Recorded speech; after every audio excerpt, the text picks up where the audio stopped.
Samoa. Tasulima tu amo.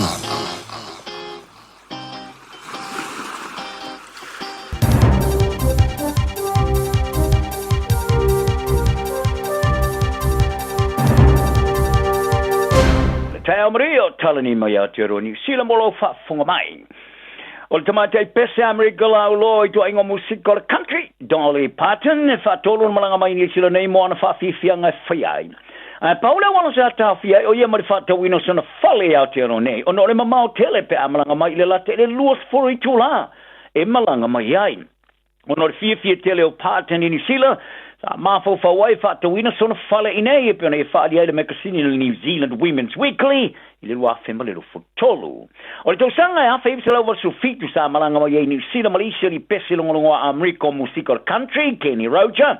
Mo le la malanga ta milo fa fianga sa fa ingoai o le Islands in the Stream. Sa fa alia e Parton i le makasini. Iaso sa malolo ai mai nei fa fianga i New Zealand. Sa Fiafia tele e mata va inga mata ngo fia le ne tunu o ma ave mtanga te tourisi. Ma ia ta wai sa Fiafia tele tanga toni sila Fiafia ta mafa ma mea ume winga i le tunu. Paura fa fita uli mamau tele pe amalanga mai New Zealand nei mai Nashville, Tennessee, le stete sauti sai o Amerika. Ai ui la vai le mamau ai sa toe tali mai Parton i New Zealand nei le luafi su famo sa na malanga ta amilo na oia. Le sa toe fa o popo le isi ana fa alinga e faia i au kilani ono le alu mia uma o pepa o fale. O Parton de sidi mali tolu wafe ia pese sa i tusia e au fia i ma pese la ulua o le I will always love you ma le Jolene sa mali ule asuna na fila vals fulu o na to sanga. O le tuepi pui o le fulu o le awhai fua mo to makila ki uma i lalo lima tau sanga le mati tua am to mai le tau sanga fau.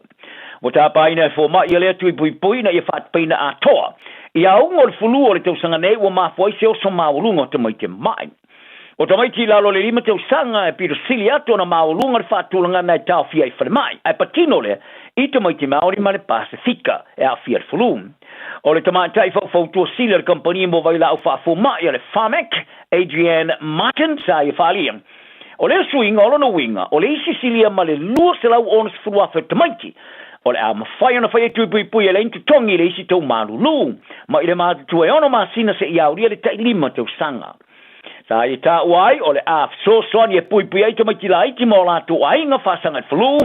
Ma tui ki te ia whianga tangata lau tele fulu ma sani wha le tau sanga. Wha pēr ma le lau tele o whati nonga ar soi fō maloloina. O le temenei, o le tui pui o le fulu e paule teime whai ai e le istro tongi mo te mai ti lalo lima tau sanga pe a whai lea e tāo fia i whale mai a whai whatawhata ma le mānawa. Ai po le a fia i wha mai e pe o le mai suka asma ma a whianga o le whatu. Ai o swinga o ye nei o le a lefe tau i lea ma le teime o le pipisi o le fulu o le nei tau sanga. O a whianga so ona puputa e mafo mai le tāo ma mafa pe ai i mea ai leanga po junk food. E mo whaura pasi atua i whanau e te wala atu i swala po sperm. O tama, e tu sai mali ungo suenga phone. I wha maunga mai no whanga le Liggins Institute i le University of Kilani. O tāwai, o mea ai e tama i nisi o mata upu e wha ono mawhai. O na tele toi se a whianga e pasi atua i ala atu whanau i le paputa. Na i lo mea ai wha apea e tāu mawhai le tu pao tina. O le suenga, sa tira ia fiango me ai leanga e tele suka, tele ngao, sa whaia i sumu sa whaana na wina mala to whanau, a wha solo ina mata tuane. O le li fo mai Dr. Ben Albert, o le fo mai whapitoa mo tamaiti, ma le li sue senior whapitoa, ili no whaanga le Liggins, sa i longar por kalame le checkpointer le Johnny Sila. O le suenga sa tuina nei me ai leanga i sumu whafinge mai sumu poa, ese. O na tiro le iai, i onga.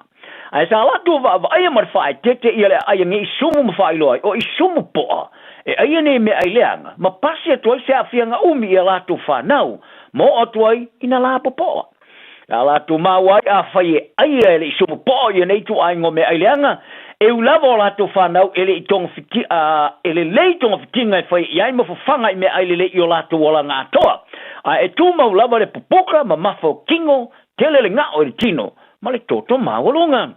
Wharia Albert, o li unga o le suenga o ta wai o stamai tite whanau mai i se tamai ma mawhale tino ma poka, ai le i mawari tina i le mai tanga i lea taimi. O rono winga, o le tamai tite whanau mai ai ua mai alava, o na utu fia ina nei a whianga.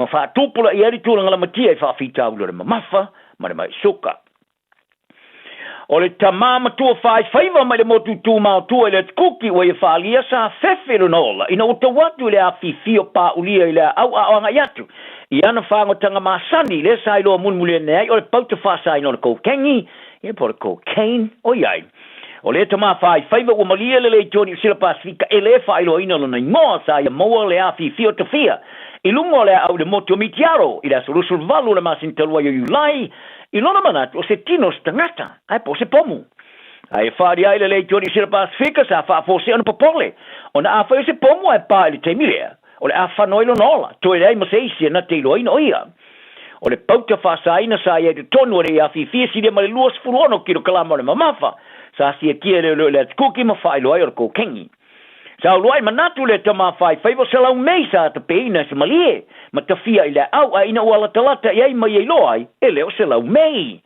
o no lona popole tele sa faifai le moe o na ia tui le afifia na matata whangota a ina utango e fuli le isi tu a palasi ese afifin ma oso ai lolo na whaalongona tau wau oni whaalau whasaina sa ia longo ile leo whaalo tui whale ma awina tu ai loa ni tamatala vau e to lua e sosani mo le awinane o le afifi yuta le tu sa mare se fulu mare fitu e poloka o a aisa i e tonu ma le isi lua sa tafe fea yuta e se fulu iwa a to iai le a whai o poloka e taro ta longa sa le mawhai e saula mau ona ta fiona loi mata ina wai au siana mo i mitingo le ta alo le mo le All Blacks o le pou o le Highlanders sa ta alo na ta alo mo le toninga la New Zealand ina o firfili e tonu mai le no fole o fale lo le ta alo sa manu malo ile au le Lions Africa saute fasutasi to sumalima de vaveana na fi Johannesburg ona na suia te tonu sa soso ni na ta fio fierce kalamo le All Blacks te loini fale tonu sa ye mo moato le ta longa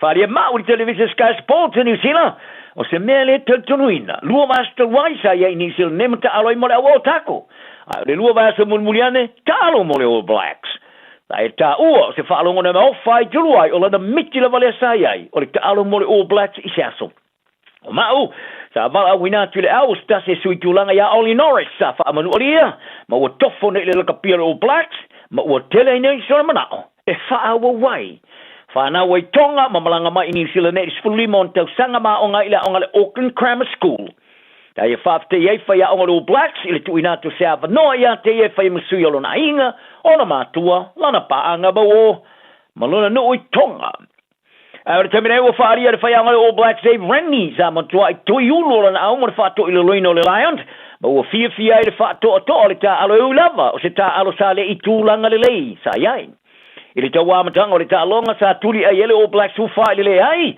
ai le unga o le ta alonga sa manu malo ai fastu tasi tos lima o le ta alonga fo ena nafi sa alo i euna tue taliu i Richie Maonga ili toninga lau ni luli ili whaatontonu le nei tua male ofu numero se fulum whaali reni e ulava ele o se ta alo pito sili leo na le All Blacks ai tele lava se le lei sa mo mai ele au ili to tele o tama uti lo latu lama ili ta alo whaasanga taua i au Afrika saute o reni ma le All Blacks o le aliliu nei le latu tau lai le whai unga le vasa nei le ta alo whaitau li alo na lua ma le Springboks i Cape Town ia sau Patrick Tui Polotu sa ia kaptenina le au le asana nafi sa ia whaali ai ato o tolan te tununga e mawhana ta alo i ta alonga i lua i tonu aso e wha pe a whai le whiwhia o Tui Polotu sa sui i le teimi mo ta alonga na nafi sa whailo ua ilo ai e te wau e au fiai po se whailo lea ua ilo ai e te wau e au fiai le au mo ta alonga whaiteuria i le aso sa o firfili atu ala ulaka pili ka le Warriors e New Zealand i se tama mo santalonga mo mua lea mo le au i le tamarasanga le NRL e sui tūlanga i le lato wingi o whaamanua lia e tolu e sui ngau whaia le Warriors mo le taalonga mani Newcastle Knights i le sa o le whaasalonga luas fuluona o tamarasanga leo whao popo iai ma le wingi tau matau i a luka lau lili o firfili e sui tūlanga i a Darlin Watene Selesniak o Watene Selesniak sa i kolosia le lina sko le luas fuluona sko ni tau sanga di taalonga sa manu malo le South Sydney faso lima lu fuluona le Stonai a betai sa mun mulane fai lo sa fa wawan ta almosina temi ma le pona ai belo na u pole kola bone and ngau ile temi sa le ai ile fu atuli manu mo le score o laulili o le ave matamalo na tolu sala o filfiliero ile Warriors ile ta marsanga le NRL ina mai ona sainia mai le kalapo le West Tigers ia Juni. O le tau lele e luas futosanga se full score o ia mau e anta alonga se full fito le NRL. Ila na kalapu talu ai nei. Tala na ni aso ia i fire mu tantauma ma ia manuia loa. Talo for Samoa o Mr. Cowboy le nei. Whaafafonga ma mai mo mai bea i le Radio Samoa. Yeehaw!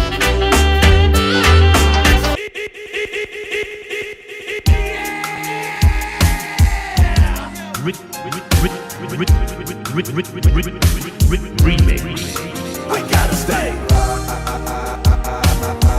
till I die.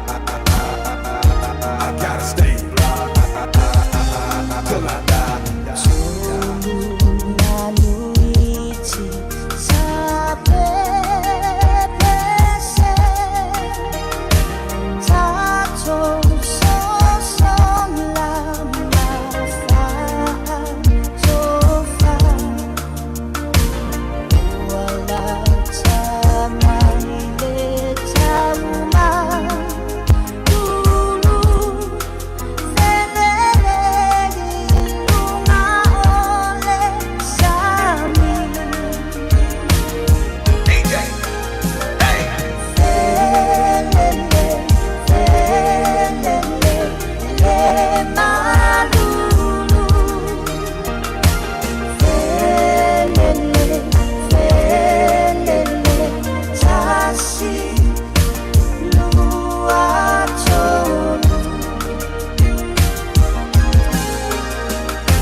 pesale nei u fatto moe ai u e vai o e via moe dam fai la e la mai pea I say yo fa a pia a tuilea u o tali ton la pa ma ho wa me no e ma wo moni o te yo e o te amen foi leoti a pai u e pia but the smile io Tamau left to Lima all night to my Samoa my New Zealand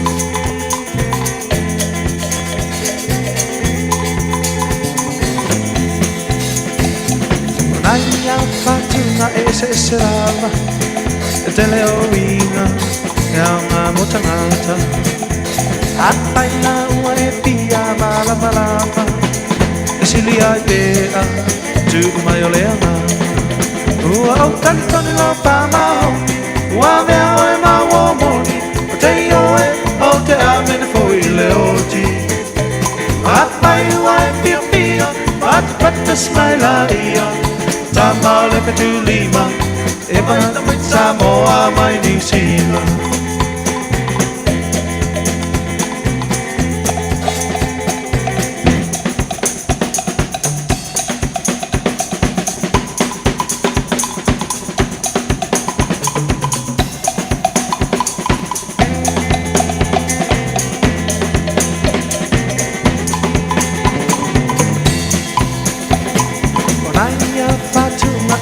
Selava, Dele Owina, Elma Motanata, Apaina, Waipia, Malama, Basilia Bea, to my Olena, who of Talitani La Pama Honi, Wabel and my Womoni, they owe, or te amen for Leoti.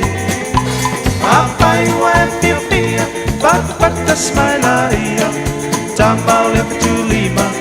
All night to my Samoa, my New Zealand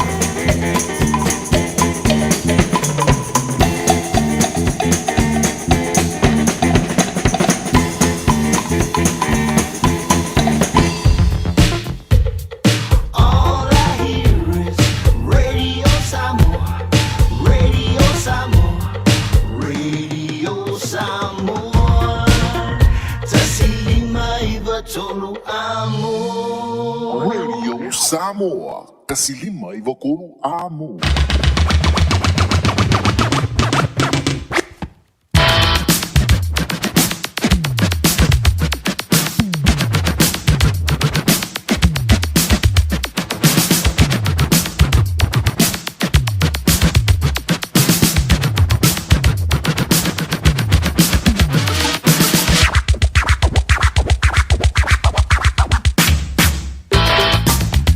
Fiafia foi le nganga e toe fa tala fa tulu nei vai ngola tai ole dei ole stoffi le fa ta fiti o ngā luenga ole aso lus mo le fitu nei ole masino kuso lua fe lua se fulu ma le ono malo le foi ole foi va malo le ngā lue malo foi lo malifu mai vangu ngole le ole dei tai au fo e ma fana le dei vai ngola tai il fianga ye ole tru ngā luenga tuche ma faiva lo Filipa e le ngata foi le Il mai a ile ona tapereina ma momoli atu nei e tato wala mo whana wia aunga e pei foi ona whenga ye ila tu ma onga o le reia so tofi ya malo wa fai so malo o le taia o le reia taia ya o le tala ila tu e popoto fai mai o le mea ai pito isi lile ona tau o le soifuanga ma leo langa o tato tangata a wa fo ilea a sikir kaya o longa winga e sikia kwai ma lea uli ia unga whakar kingi rona ia leo lea fiafi ai a misi le kai au misi lea wauri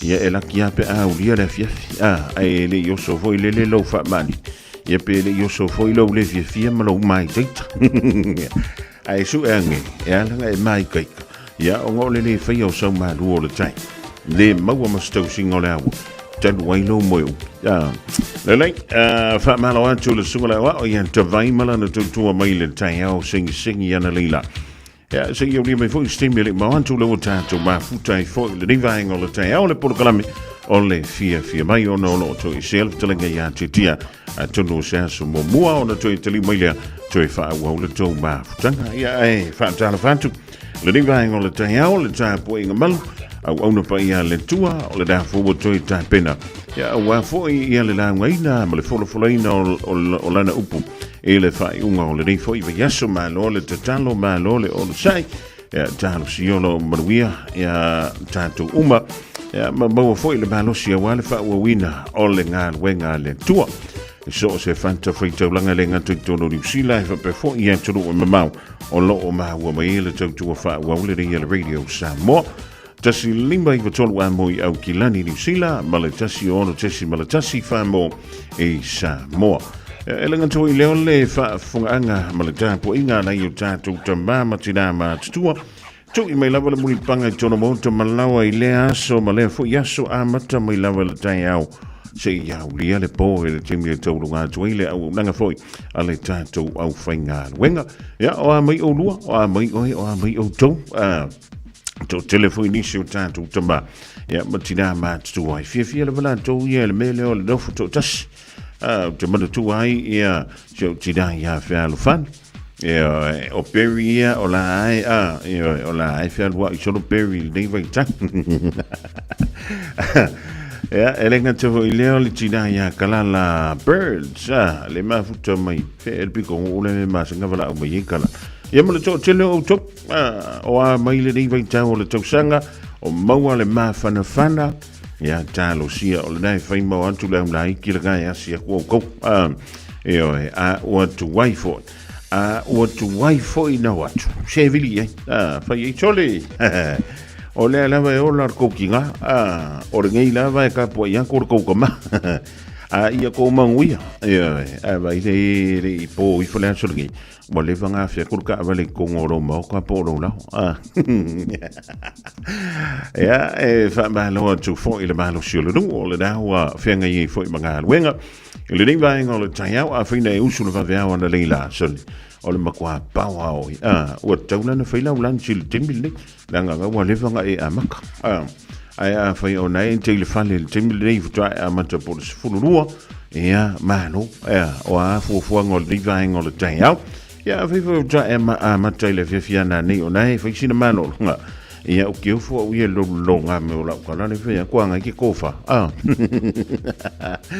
talo sia au da tu na ia tanto wala mo fa na fo ia onga o le nei fo ia se tofi le fa ta fiti an yonga wenga o tute ma fai va no filiman pa ia malu o si tanto tu ya fa talo van tu ia tu sanga fanga io fa pe ka kai wa le vanga a mia ngi kanga ya tilo o lai tu mule no fanga le tu na va tu ngai fa fo wina Danielu ma lo le so ma le langi e ma tanto uma lo ma futo mai le ngante tono New Zealand ai fa pe fo ia tu ma lo ia tu tole o sa a fa fo dai a fe o tanto ainga ele malanga le mri mo le ti le ding fo i venta o le tu sanga ia po o le fenga i fo o nei o tanto tamba ma tina manga se tu nga o le tino pa ia tu lona au fa ma fo fana pa ia tu lona au fa ma lo ia ilato uma po itato uma lava ono fa pele ona fenga ye manga se o le tino ile ni vai tau ia mi sei ma tiango loto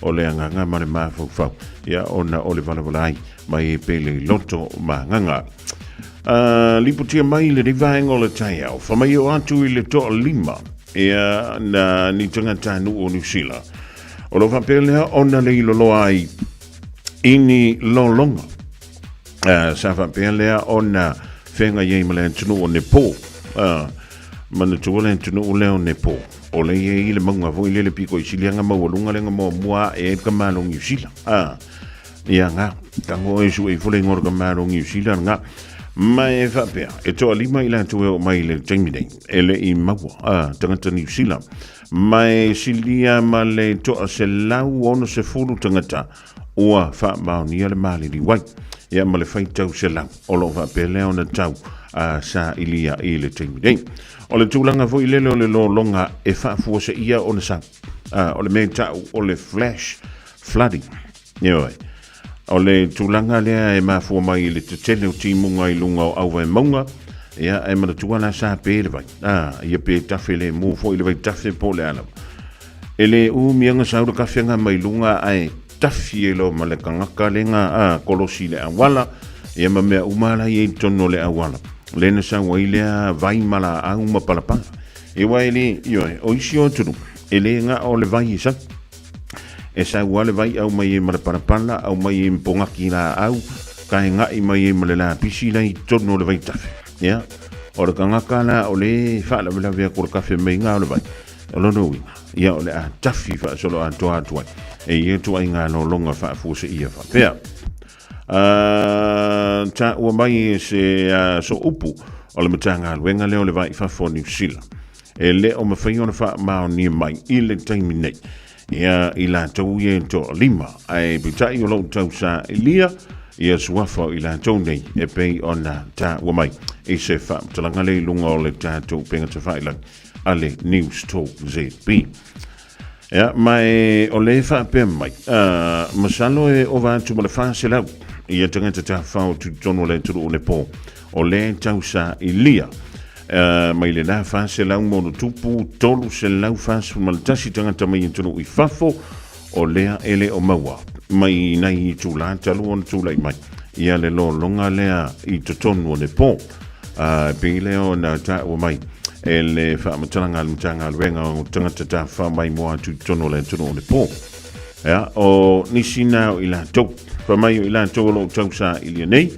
e afiai ia tangata mai initia e o antu le se lau fas fulu ma le lua e antu ai mo tangata mai Australia, Britania, Malaysia, Netherlands, Portugal, Afrika i saute, Korea i saute, Amerika ia a koa i foi makako mai i nei New Zealand ia ta si o la fa pele ona vavi ona toi maua ia i la top o lo fa pele ona tausa ilia i le nei fo i fa lo rave pe ona tu lai mai ia ai io o le me faima e kukula i foi lele i lunga o manga ingura i bukia ngare la kai o le makua manga ia e popo le mole me falau ai fa pakka ile avoka ai ala lo imatautu male pendi sun la lai mulinu etai tu pito ia pia si yo untau langa manaya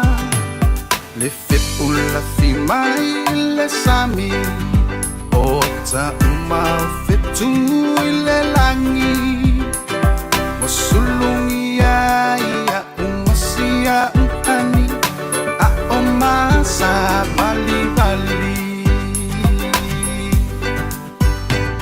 le masina se isusulu ia Samoa lo umatundu se ifai ma Fiafia Mai ia lana tine matama olo sisi vai ma pepese matata lato ulele na omae mane lalo oleni na oa umasia upele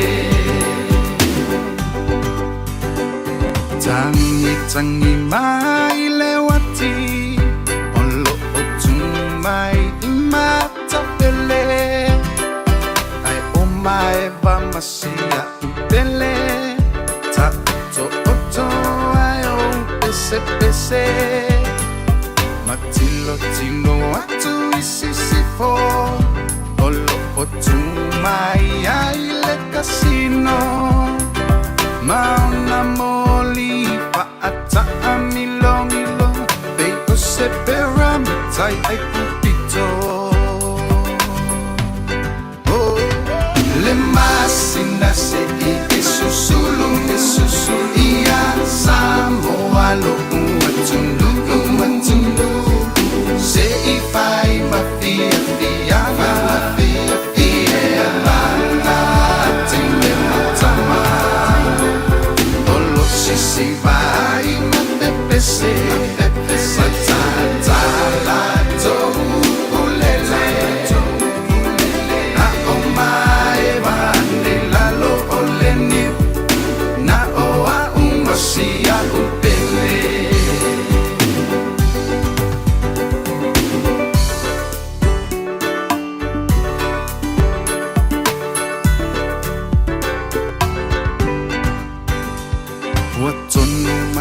taule ingoa Wapa aingoa ai Samoa Le teni nau le Pasifika Wapa imamita mitanga ya ita Apea ona lauiloa Ile lalo langi atoa Wala iona toa tele Le auma ingoa Ia Samoa Le masina se Isusulu Ia Samoa Luku atunu Fiafia Mai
Sunga o whenga whakau e lo kawa le fōu maunga Max Ila. Senga o ka amilo e o kilangi. Mo koe foi mai lava i o tara i le Tire World and Auto Limited. Lea ma o aiso skoi ngā meg ma pa o kawa. A o le me Pico City. E ngā le lua lima ka lalwa ia so le kokongi. Le Tire World and Auto Limited e te moa i ta awale ma pa utau ngō fia ia New Zealand antoa. Mo fo i se ti mag wheels mo so se tu ai ngā ta awale ma le telo isi au unanga. Warren of Fitness i le na o le se fulu tala pia i wha i lo i eina e wha afafonga le Radio Samoa i nei wha abitoa. Talia wins quotes, cue cards, maisi. Walang lo le Tire World and Auto Limited i le lua fitu tasi tolu o mo pa uta avale. Po le lua fitu wha tolu lua o mo le whale inisinia. O tau sa ili se Samoa lo ainga. Po o tau sa ili sa umasini tutua pe o le Hilux ma le Ford Ranger. O le au nanga a le car city e whaafai mo fie mea uma. E te alu malau ta avale. Ua e malie atu atoa. Talia le te tongi vaiaso, lua vaiaso, pe maasina foi. Tu atoa lo whaatu atuanga i le car city. Te tala fitu aso, tu atu si fitu tasi, East Tamaki Road, Papatoetoe. Telefoni lua fitu fitu, ono fitu lima fitu. Lua fitu fitu, ono fitu lima fitu. O Fiafia tama i whaamomoli Samoa ai omi tele wa asami. O le AR Customs and Freight, o le au nanga i la foina whaamomoli le waalele. Air Freight. Vili mai alvin i le AR Customs and Freight, i le olua tasi valulua lima tasi fituiva. Olua tasi valulua lima tasi fituiva. Mo nisi whaamtalanga mai inga. Le Shine Dental, susu mai i le lata fale fau. O te le ma mata ngofie, il whaia fōle siaki au oloa, whaapele ni whawhampi e tasi. Moe wale stala mai o fau mai i le Shine Dental, i le nau le lima selau i vaiva tala. Whaia fua quotes mo le wins ma le ACC, pa tasi ai ma le whai fua o tong fitinga, moe sfun waluto sanga ngai lalo. Le Shine Dental, hawhia mai loa i le lima fituwha Great South Road Manukahu. Telefoni lua fitu ono whawha, lua fitu ono whawha. Shine Dental, your smile, our passion. E ia inga whapito. Eva mai pēr i the radio, kasi lima i wakolu a mo.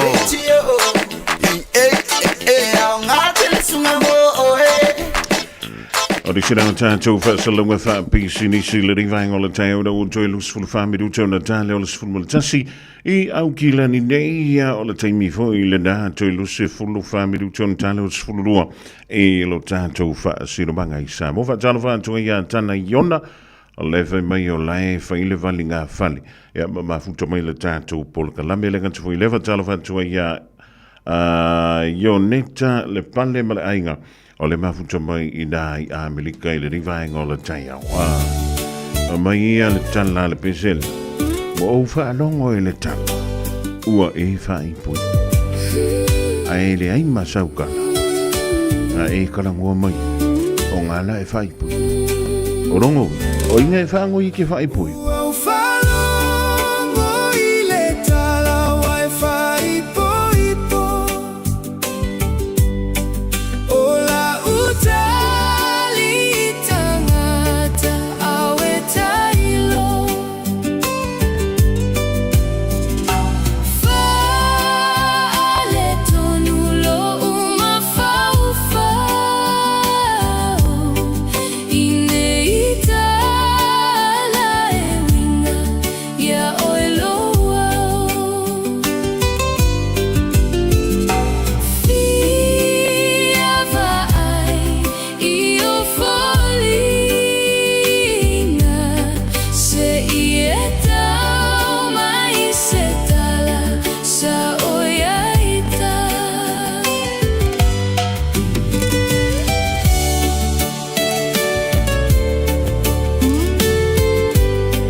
Stasi o whatunga tuai mai tono mana ve misi luki su ai le ni vango le tau le wato e pese mai ai le AI ia wa fo ile te tolo ino o ia ngā wenga tute ma whai valo filima le ni vango le tau e fia fo ile ganga o le wa whatasi mai ia le fionga ia ngal malmana vai whangaloa na seri o le tautomala unanga le Pasifika family health a walava ia le longa pui i o lo topa ia ia malo o to malu fo i le tulanga pe o le yai le nei vai tau ia ma me tau o le tātou whaia a walava ia le pui puinga leo le tātou soifua maloloina ia ele nganta fo i lea o tulanga uma tau soifua maloloina e fautua ina i lo topa ia ia malo o to malu fa talo fa to i le nei vai ngol tai au lau fionga ngal mana malo nga lu malo le fai le fai Ia whātalo whātu fwoi lau sunga te umani ni tae au po. Ia wha malo atu fwoi. Ile nai tu o tato ngan brenga. Ia malo se fo manuia. Ila wa fiong. Ia tātou te tau whai wha malo lava. O te leilo ia le taupi te no ngal male mana po o tau wha pei I mai le malo lua o mako. Ia pe o nafi mani le o tau wha alonga atu foile. Ia o nafi aina mtua mana. Ia le mawhanwhana sfuru walu tiki rile na ia. Au nei la pinga ka wo so milela ya le lu to fa mal mai fa fo to ta to office ni Ia sta la vale sa no anga se umanu ia mo no fa talo fa tu pa io Samoa o lo ma wo mai ta pro kala ni ta ya ia tu ngai fa pe ngai mo la to fa tu ia fa pe fo le pa ia la si o se ta to wa tu no io o le wa amatan ta la ngona le swinga o le tau. Wa tau mawhanwhana lai titi mai, wa pa o lai titi mai ia le malulu, pina iei wai ato e tua, wa tuana i atu. Ia, ai taimila le nei, wa avea fo le swinga na se umanu o le pisi o le whalma I matau klinik le iei nei. Ili ko a tele o le atunu o maua le fulu. Le fulu le wata ua. O le influenza A. E whai la sina whewheu la titi pe malosi. O le siama o lo mafu ai le fulu la lea.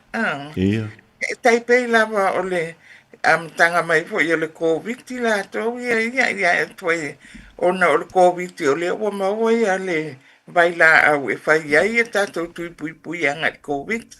Ai o a unga matulanga uma.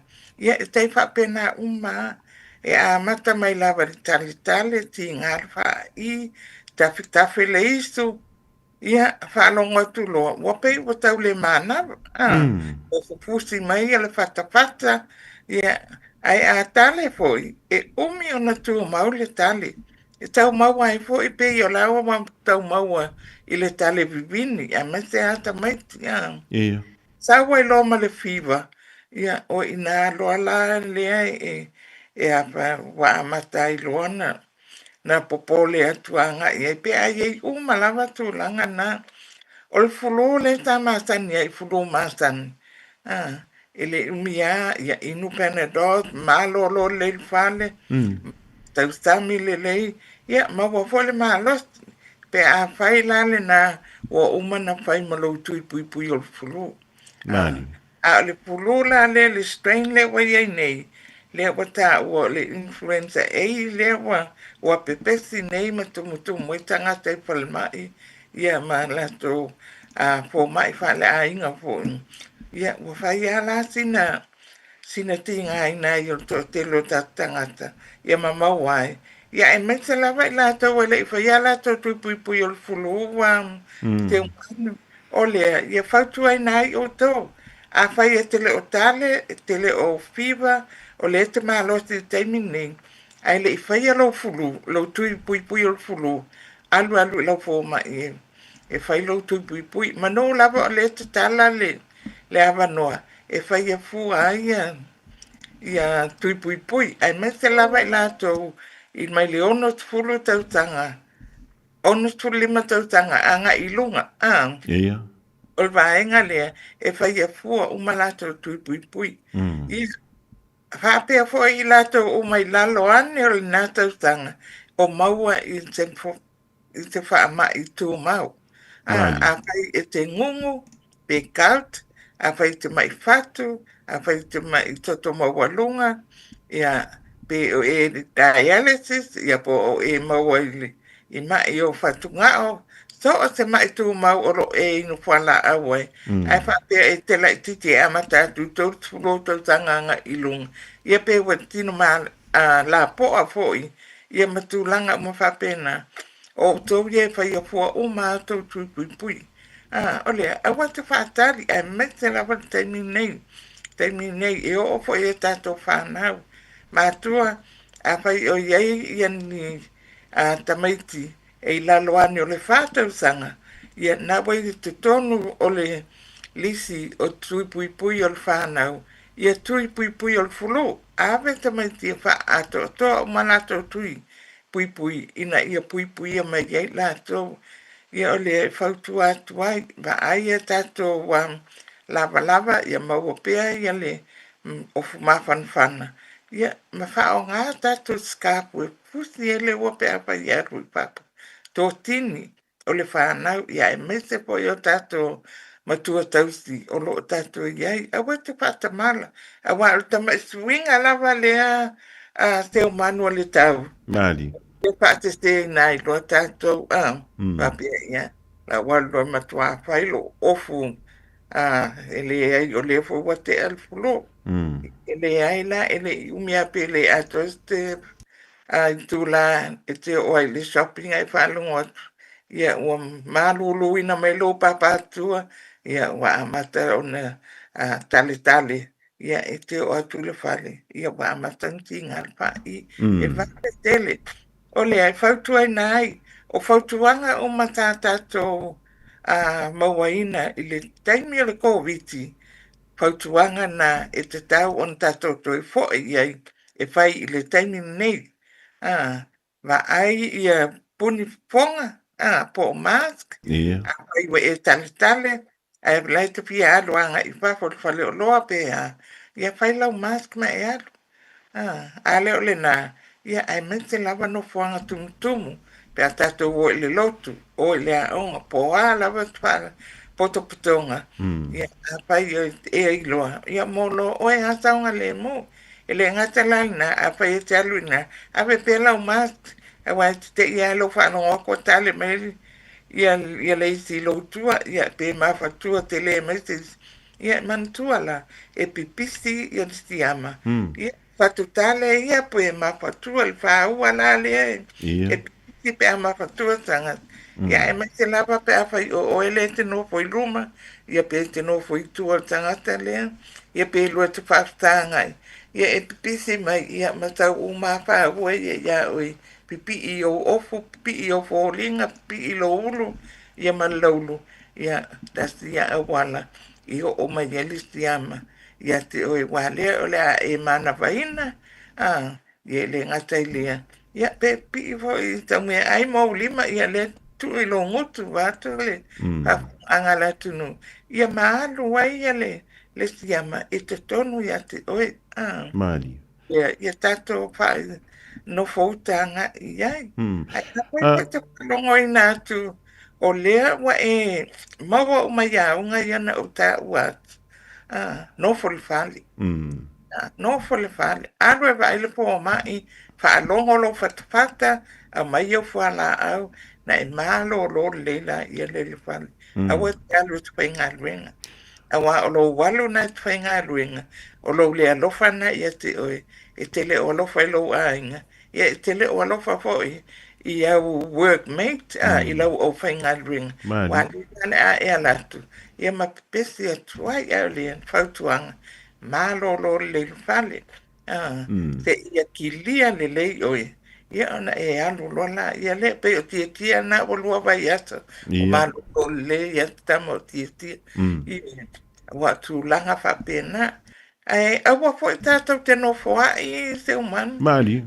O wa leiti, ta oto ia e whanongo atu. O tuanga ngā se atua tino i amano. Ia.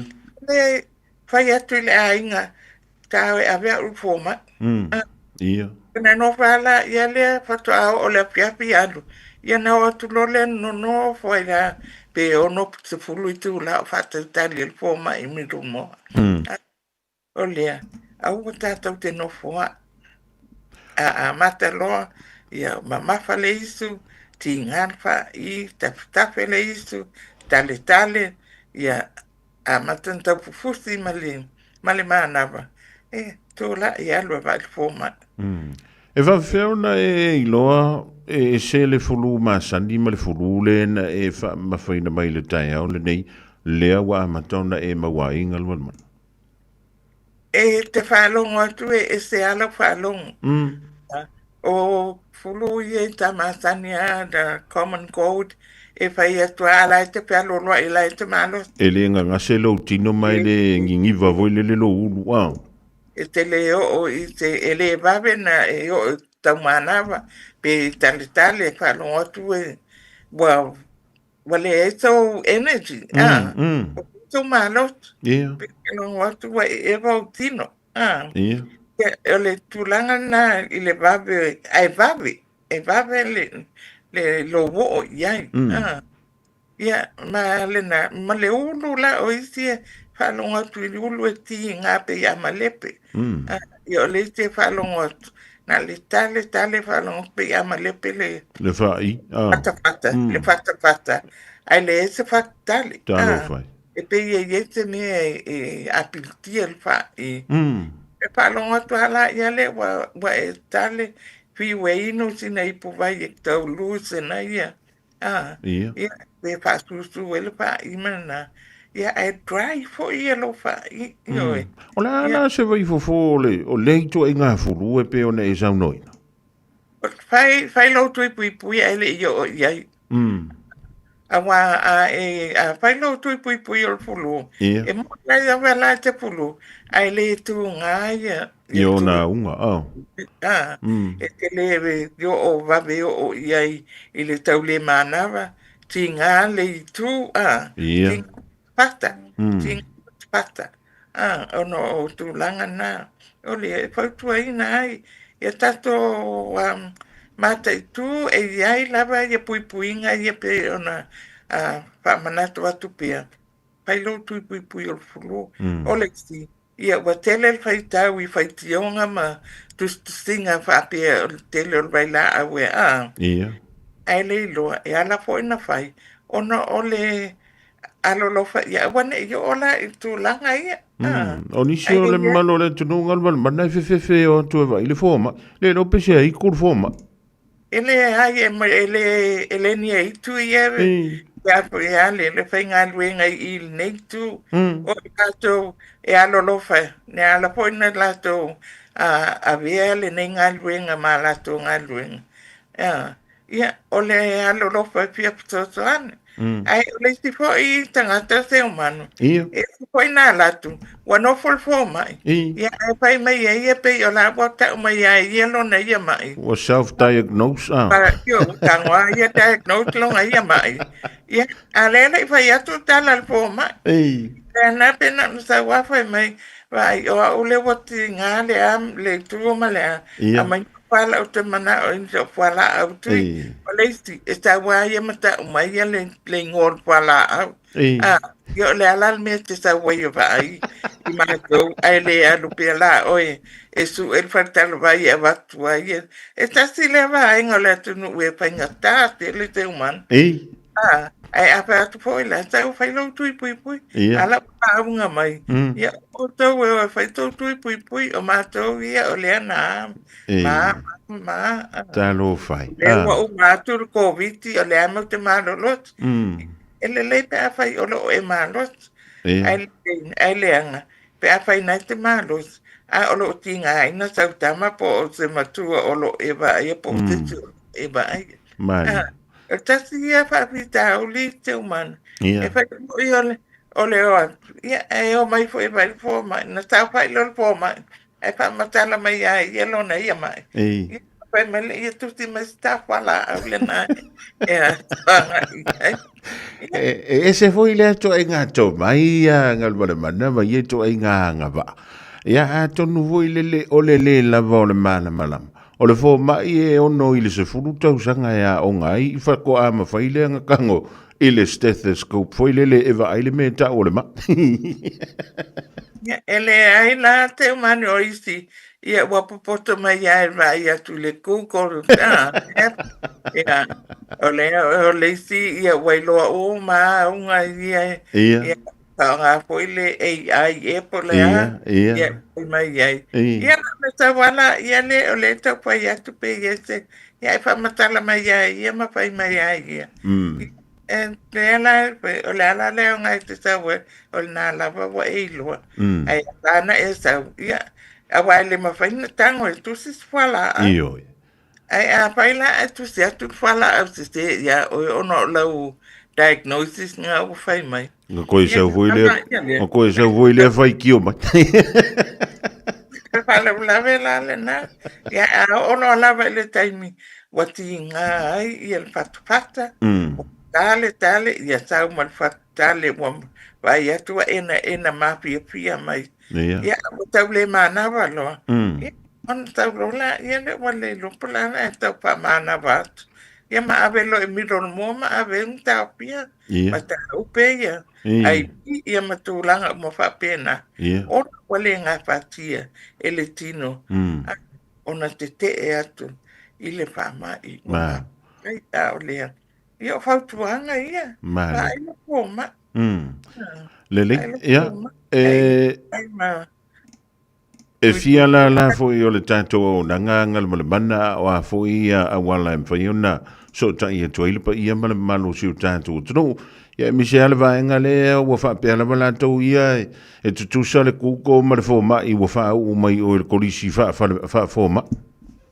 Ia mo le mamalo le tatou atu no mantua o fa tatou pa mai na ia i service ina ia o to o Penmua i le 136 Queens Road ia o Papatoe i le 32 King Street Papatoe o Weymouth i le numero 5 Waimahia Avenue ia whaapea ia Ross Common Center o lina tonu o Clinton mantua a whaapea e really atu Weymouth ai le o iete avanoa nei ato e va iete fō mai e whai atu teine o lo o mawale avanoa i lalo i Clinton e mawhai ona e alu i lalo le ngā kako clinic ngai Clinton Townsend e te aluanga e mawhai lana whatu una i whapena le beauty ngā o tātou au nanga manu ona e mawale avanoa i e este se fata tali umi mali elo o tātou telefoni o le oval selau tolu lua o tolu oval selau tolu lua o tolu ia mawhai atu ai le whai e vai se pō mai ia matulanga uma whapena ai e whatu me pia malam lama ia vai ai e isi au nanga se umanu ia ia au nanga le Pacifica Family. E mi pai ona astia tuai i tonu fale malao. Ia. A whape o lo malulu ina fale vai po le ate me o iei. E o tai atuai. Isi po ia au nanga i ma pai ona mau atuai ni pisatani. Ia ma tilava ai ma te po le au nanga i le pa ainga le whanau. Ainga le whanau la Haiti. Ai ma se lava mai le pepe a nga i le whātau tanga. A yen tamai te lei uma na whai tui pui ia vili mai e ma whai lava no o atu lau whai ngā luenga i tonu mauta malao pe a whapea whai ngā tā ona e tau man tamai te tōtoru e tui li taini tas e le ai e ma whai ona o atu ai e whai tui tonu alo whale pe a whapea e le up to date uma tui o whanau nai e to lupe to lua i la loane o fatu tanga i tato mata tu anga yang a pia maua fo yang ni puni fofonga pong ni mask o ane tato palma ina e fa ia batu ni mask mali o ile lotu fai pese au talo bo manane ya fai o e mai no for le fan mali lem fa ma fan se e malo stile ia ona e ala ia le to anga inu le tele ti polo le ia nei wa tu i le tele o ti polo a inga ia ta te pasi atu ai ua pa nga mai te tau le fai le vai ti polo tu tono le aisa pa inu e ta mai inu it's good for ia tatou ia pe fa longo tu pa in vai na fanfana ia tipi ti polo squeeze iai a mai malehani ia tasi spunti sa eu inu whalongo atu ia e alatu lava i lalo le whakutale lato tasi ia vaenga ia e pitoto ane ia e mana umia tino le vitamin C Malo. ia le leina ia e whaongati polo le ia ni ia e pitoto ane i vaenga whanatura o loo mawhai o na te te atu ai tono tato tino. Ia te umano pe iai lava se iti vaenga ai le wha umaina ni ta polokalam. Ai, mole antulanga nga wha titele lau fionga ngal balbanda mole wha pula i nā tili. Ia o le tautau tua mala o nanga. Ia e mise fo inisi o wha whitauli. Wau te ta wana mbele o le wha whitauli. O le alua kole mai o le fia molu sosongi ala kufa a kongu le fo mai. Na pau ara le mea, tu ane iai mani ala tau fuala au fo i tau manoros. Se i tau a oa i ele mole meo le maa vaufo. E se a mole meo le poto fo i le fai tau le kuko. E se fo i le mea ta o le au mole po o lai kau stadi le mea kau o le soi fua mano no ina. Ia wa le fa fo i leo le malo si o le tino. Pa ia malo le tātou. Tano ia mai alo whiranga. A wā ia le tau longa ina fo le tā whilo inga le niva inga le tā iau. Ia, whaptai tele te manu I mo le tā polokalama. Ia e Samoa, te e sili lava le pui puia na I lolo tongo piti. Nia lava. Lea, pa ai uma mea te tau o na whai, e le fōwo fō I ne tala noa I tau whafonga anga. Ai, o mua na tato ma tele, whai lea mea ma lea mea, ai le va ai alava I tato o tato toi fua maloloina, mantua, o lo toi fua maloloina, o lo o iau a au lea, pūlea ia o e wai fiu lava o e wha manatu atu, a ia o e lava lau filifilinga, ia lea Samoa, ia toi whailoa I le vai aso pou, I le alofa maleanga lei o lea tua. Ia toi fua se umano? Ia, soi fua ia. Manu ia tele lau singo toi o le ri. Ia so le fionga, ia ngal malmana, vai whangaloa na seri o le Pacifica Family Health Group wala wale tautua ina o le pa ia mala malo siu tātua tano e to tonu o au ki lani. Nei o le numero o le telefoni o le o valu se lau tolu tolu lua lua o tolu. O valu se lau tolu tolu lua lua o tolu.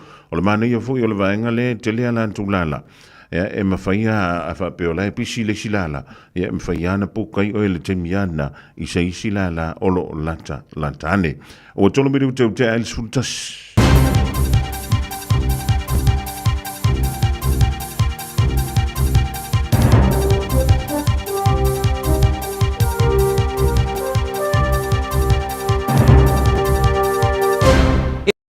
In this update, search teams are sludge in Nepal, where New Zealanders are among hundreds missing after a flash flood and landslide early today. The disaster near the Tibet border north of Kathmandu has killed more than 150 people.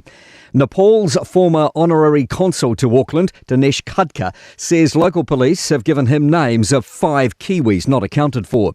Local Kalpana Malla says her family couldn't escape the flood, as translated by the BBC. My family members were swept away by the flood in front of my eyes. Our Prime Minister and Foreign Affairs Minister says officials are in touch with authorities in Nepal. Suggestions to Pāti Māori's new tax policy reflects the mood of the people. It wants to rebalance income tax with a $30,000 tax-free threshold and the top 3% of earners paying more. Other changes include a wealth tax, stamp duty and a higher company tax rate. Better Taxes for a Better Future campaign manager Kate Stone says Te Pāti Māori's putting options on the table that other parties should pay attention to. Kiwis accept that you've got to pay taxes in order to have services and the like, but they want to know that they're playing by the same rules as everybody else, and at the moment that's not the case. But National's Simeon Brown has hit out at the plethora of new taxes Te Pāti Māori's taking to the election. He says the one that alarms him the most is the stamp duty fee, charged on specific transactions like houses and land. That is going to hit every single person who's trying to purchase a house in New Zealand, and that is the most frightening of all of the taxes. Chris Luxon says MB's mistakes with its failed biometrics project must not be repeated. Parliament's Privileges Committee has ruled MB officials deliberately misled MPs about the now cancelled IT project, which has cost taxpayers at least $40 million. Chief Executive Nick Blakely has confirmed to Newstalk ZB he offered his resignation, but it wasn't accepted. The Prime Minister says every taxpayer dollar must be spent wisely. That's your money that's coming to the New Zealand government, and I have to spend it as if it is my money or your money. That's how we got to think about it. It's not just the government's money. That's news. In sport, Grace Nweki's next netball franchise destination has been confirmed. The Silver Ferns goal shoot is moving across town from the New South Wales Swifts to the newly coined Sydney Sirens on a 3-year deal in the Australian domestic competition. They have taken over the licence previously held by the Giants. Nweki describes her circumstances. I have well and truly fallen in love with Sydney over the past 2 years of living here, and I can't wait to be part of this new and exciting club and, tell our own story and do things differently. Elsewhere, Amelia Walmsley is joining the Vixens. Matthew Brennan has powered to a second stage victory after 5 days of cycling's Vuelta a España Grand Tour, and the first in actual Spain. Tadej Pogacar wears the leader's red jersey. That's sport. I'm Malcolm Jordan. Radio Samoa. Taslima Ivatol Amo.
Richard Parker le divang all the time. Au malapese na for my si wa moli na was fulu.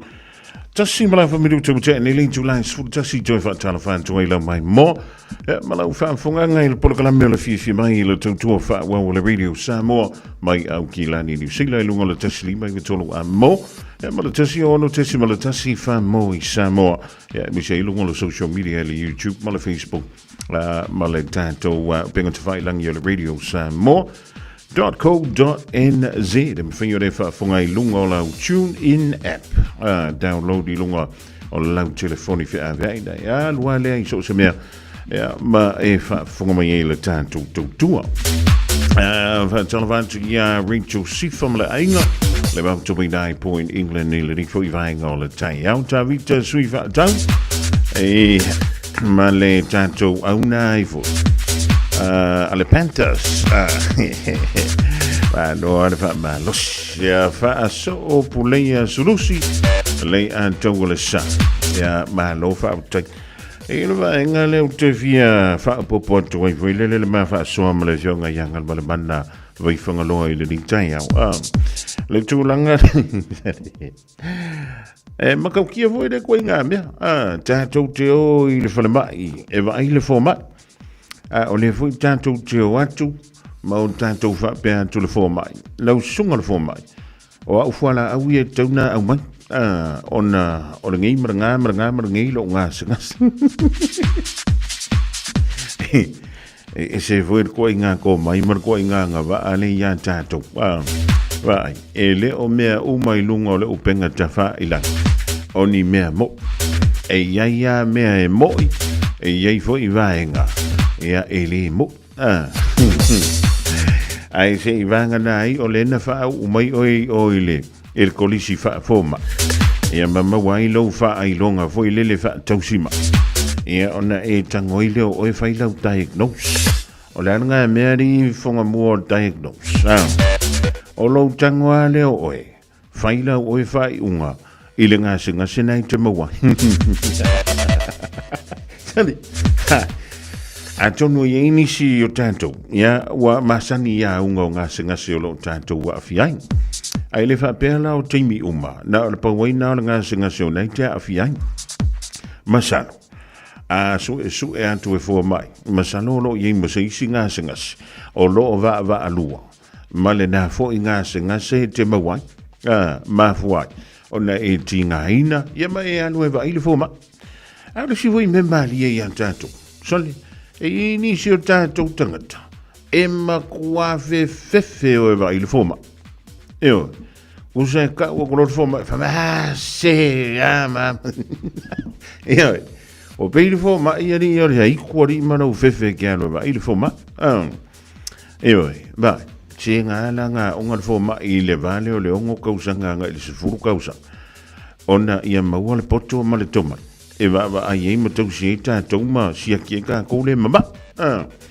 ai le fa pe foi le lo wa ku o ma ko fa fa ke le ko ma la o e kana ngo ye ye ma ki ri ko la o nga e ma tu le va no il fo ma si ya ma ye la na diagnose diagnosis fa pe ele mali ai lo finanga wa sa fa pe na foi la tai experience mene yo fo ma a fai te le malie i le tala le fo ma ile e ma fai ona e to e halu ma e fai ai o le onanga fa mole e ma fai ana o va ia sesi fo ma e elementa o le second opinion o lona winga o se va ai ma se sila se isi ali i posta mai tai fo ma pe a fa apea e le o malie lo finagalo ele mea mua le sa fai po le fo ma ile na ba ia mua oi o la wa ya ta taulena ale tangata ma e te alwai te fsili ai o yoi e alwai le tupe ai mo le family ai no lo finanga ia o le mena tambo na fai ai le fa pe o le family fo ma il mena como fai ala wa fa le ai yoi fai de mero que fai akwa ai ma quale ai ma se qualification o ka ko il me ka fo ma ia e fa ma lom fa tano fa toi fo ia li ma ta e fo ma ele ngata I leo le au tau si mai. Ia le au tau si mai pas. Ia ma le au tau si mai fo. Ia o lea ia fo. Ia o ngā tau titia o na wha wina lea pe whai wina fo. Ia la tau wa o ngai pe o ne iei nei. Ma lo ia tau tau. Ai nau whaitau I telefon le vai aso na sein vai atu ni. I le wha titia leo tupe wha anu o le soi fua malolo ina. Le na wha pe mai ai. I le lua tau sanga mai le lua afe lua wha, lua afe lua lima. E o mai le tau sanga le ringu. E na o le toa lima se fulu ma le wha tangata na haia e le soifua malolo ina. Lima se fulu ma le wha tangata. E au fia antuai ma tangata tau sima. Sone, makua maka ukia ngā wha sao ngā seri. Ai o le fsili le au tena ufuma. O ia o whiana na mea o ia I la tau ia pasi mai le tau sanga ma le tau sanga. I ngā wenga ia wha tau sima. Wha tau si soifua. Ewe, ona makua makau ki au le koe ngāme. Ia a whaiwha o le pasi mai le fo mai. I lea tau sanga ma ia tau sanga. Ia wā o le mena lea le nau tū le mau na ia tātou wala mwhana. E a ngā I a onga. I na ia maua le poto, maua le to mai. Ia ona wha awa wila ia leo le nā tau tua ma le nā au au na. A lo si tele da. A whai o le I o mai. O whea la ngā luenga o le a o e ngā lulu ai. Ia, e le wha pia o le ali taia, uma fo mai ma tausi mai tausanga uma. Ewe, e iai I lantou e li taia, ia o le tele o tausanga, e le I kai anga o lo lantou suifua, I le tūlanga I pi o ni iai. A tauno nisi nā vaenga, e te sila hui lele iai. I mo meo polisi po o taiala, anava tau a vaenga whapufai. I te tonu o nei masina I o lo toe, a e li whaatonu ina leo le tātou whainga pālota. I le aso fito le masino novema I le nei fo I tausanga. Ewe, awa a whai e tā ua ia te oelo soifo malolo ina. Lono inga, tau mai whai tau lele. Po anta ia la vaeng whai e le wha kere sa vili mai an tātou. Ma wha pia mai o le ngimara ngāmarangi, ai o le isia lea vaenga pito I sili o na tāua. O le pui ina lea, o le tātou soifua malolo ina. Ewe, te leilo ia joe pola le teimi pena I se teimi na tau fiai oe I se la o le whanama. Ia po o wān ta le tātou whanama I le I miro moa I dai no offshore au kilani o I Waitakere. Ia po Hamilton po ngā whelava. Na e sila le ma mai tau ia le au whai ngā ruenga. Le sau mai tau o tuia. Whamatoa le ale pasene o nā tangata o ni tangata mai New Zealand. Ai fia fo I se pasene o I lātou, o lena awina mai antuno e mamau, o ngā sāsi oki, ia mea ia o tausima, peilava o na tātou pisie, mai le vai tau le koviti, ia o mai le reiteng. E iai isi wards I miromoa, so le, e laki pā wa ie stangata Pasifika, laki pā wa ie se pala, wamantua to tele I lātou tausima, lena awina mai le antuno o India, leono o ngā lueni I. Ia, a whaila o lela ai umai aini si o tātou wala mawhana. O le whisili langa, o whea la ngā lue. O le a ngā I o tuye I lātou, e ngā lulue. I le mai ai lea o na sa I lea o lātou wha I longa. I te tonu o tausanga I o lo wha aturanga ina. E a o ngai I lātou. Ia, o mea umana I tauna I silsila I, ia wai, e se ale mo le meo le alu pongi sa, voi lele se mea o le whaimi I se stangata. E se lo malama lama, ma e manga whangafa. Po o lea le tala a pai ma la whai le whai mai. Eoi, a whai. O le whai mai ia, o le mele la mantou whaia, pe a mantou tūlai mai le soifo malolo ina. O le mele la mantou whaia, pe a mantou tūlai mai I a tātou awala. Ea, e fia foi whale ia o le a fua e whai, a umange le se meanga whaia. E le teimi mantou te tūlai mai. Ia, e whape ngālawa meni o whai ngā pālota. E le teimi e whawe e le fola. Ia ai uti le teimi e whaatino ai ngā ruenga, e le teimi e pale mai, e a se whai ngā ma. No, ia, watu antu whaatasi mena e lua tātou te mawhau iang, i le rei vāenga o le tai awa e whea ngai iang. Ia, mo ma ngā ruenga tūte ma whai wāno whilima, ai kā kōre au ngase ngase, e alanga e anu e wa i le fōma, o ngai ki ngase ngase, ai le o lau ala kuko e wha kongu le fōma.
Avalo tatou tupuanga na whaia I tatou I le palapala. Na upelewa e pole pole vale, ua e tui le uta ale vale, ua e leo no sa ima e wha pale pale, o soto vita mai le la.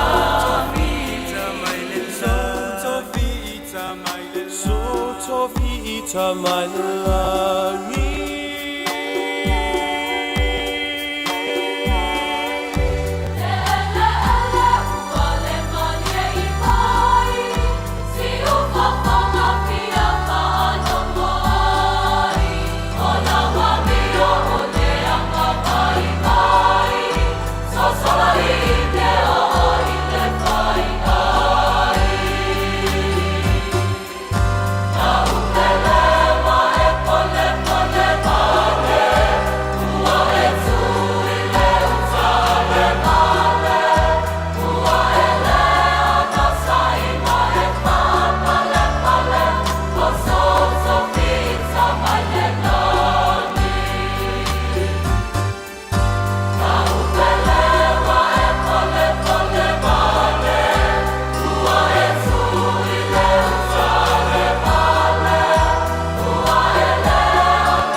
Sufomali o le kolisi o le Fiafia Mai lo tātou turu I Samoa le rivaenga o le tai au. Ina ua lusun malima miru tula mo tēni le tula sfutasi a whai o le whatua mahutu mai. Malo le soifua ma le langi e mama. Wa aisang malu o le tai au. Ia pe o solo ma le toenga mai ana po foile. Toi wha vela. Ia na umala I leo le pisa. Whai e te maua I le ngase nao le ai u. Pe a wha pe foile le tele mana o le wantu le stanga tana tu te whainga luan ki rua ai whakas. Nga umanga wha vela o lau mea ai. Hanu ro kongo rau ka awari kausami.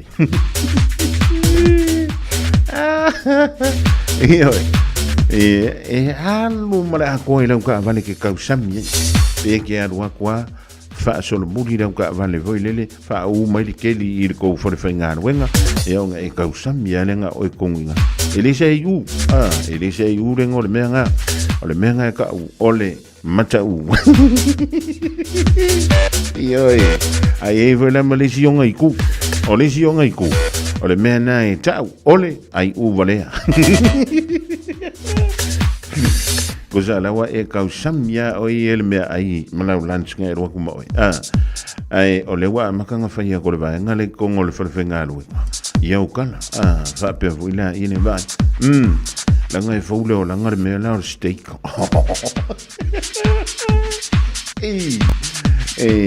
Vai. Masa unge ia o ai sai mingi mai jam. La wafia kama ai steak mai o. Iyo.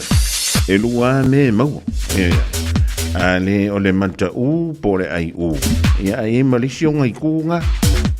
O le menga ka o ai u vare. Ioi. Au fea la o mea ngai lili. Ia po fea o vai ngai ke la vea. Ua hele arua ko masau o e lunch. O ngosai. Wa aire ka ko paipa. Wa aire ka ko fangu vai. Ma aire ka ko ki poki wila. Ua ne ise mea whaiki. Wa le vang kaunga kangi kongo lampi siringa ki poki.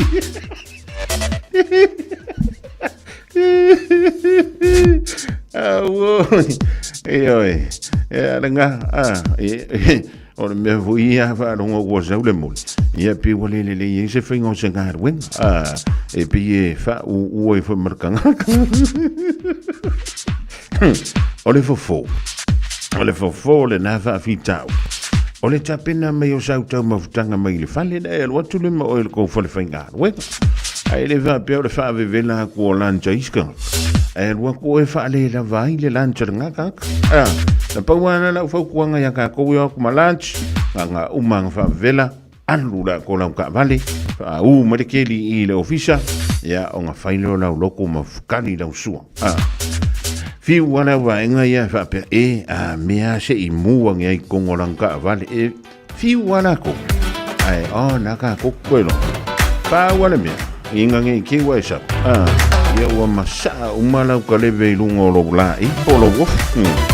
Yang sa wa lo le como mo ba nga kwa poco e que vale causa miso.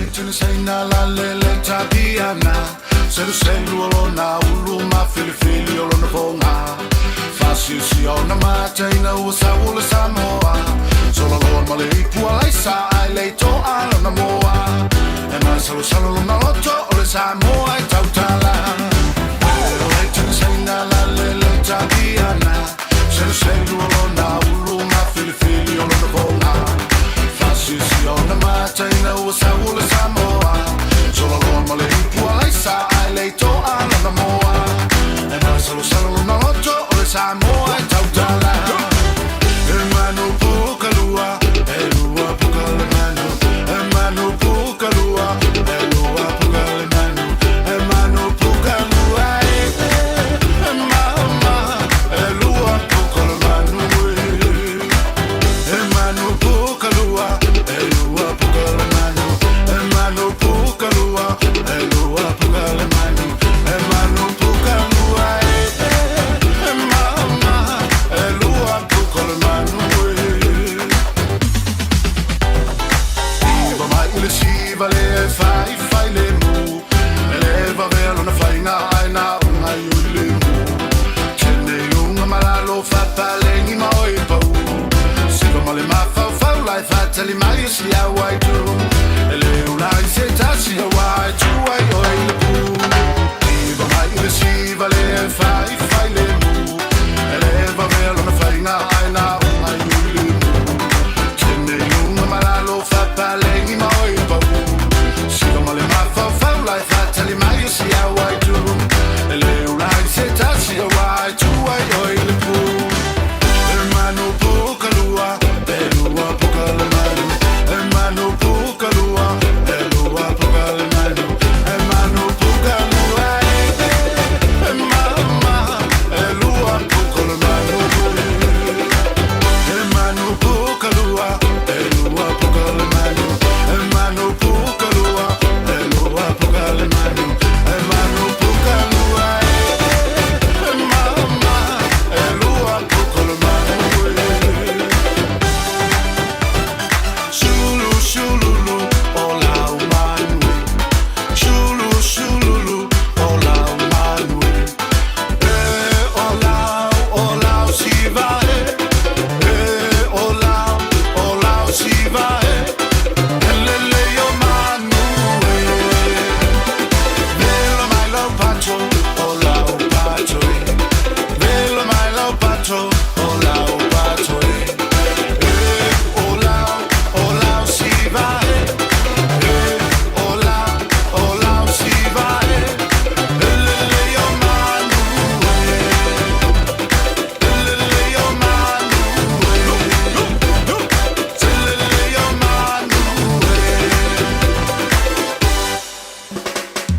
Sauni malanga I Samoa. Maratua lola mana rento solo o maua ai so sei tu ai ngā taavale e talawhea ngai mau mana onga. E mawhaiura piki la taavale mai le malaiwa le whale o lopo o whangalii. Whapealo tātou o fisa au tui ala fua. Pe momoli atu fo I le whalitali malo o lo e wha mautu ai. Ai ngā wha abitoa. Olo ia tātou insurance cover e te fili mai ai. E nani tupu se wha lavelave ai olo o iai le wha mama avenga. Maratua olo iai le tātou account I New Zealand. Pe lafo sa fo I le moana rentals e wha o ngā ai le Pacific Easy. E wha o ngā ai lau credit card. E wha atino ai le tungi na o lo sa. Mori si wha mtalanga wala au le Pacific Easy I le ovalu se lau. O tasi ono po onu mera masani au kilani. O le lua fitu ono fitu iwa fitu wha. Po o le lua fitu ono fitu iwa valu wha. Talo sanga e transfer o I le moana. Pe asi siane le tātou Facebook o le Moana Rentals. Po le upenga te wha ilangi o le moanarentals.com. Moana Rentals o laupa anga e taitolo ina oe. A o e malanga siasi i Samoa.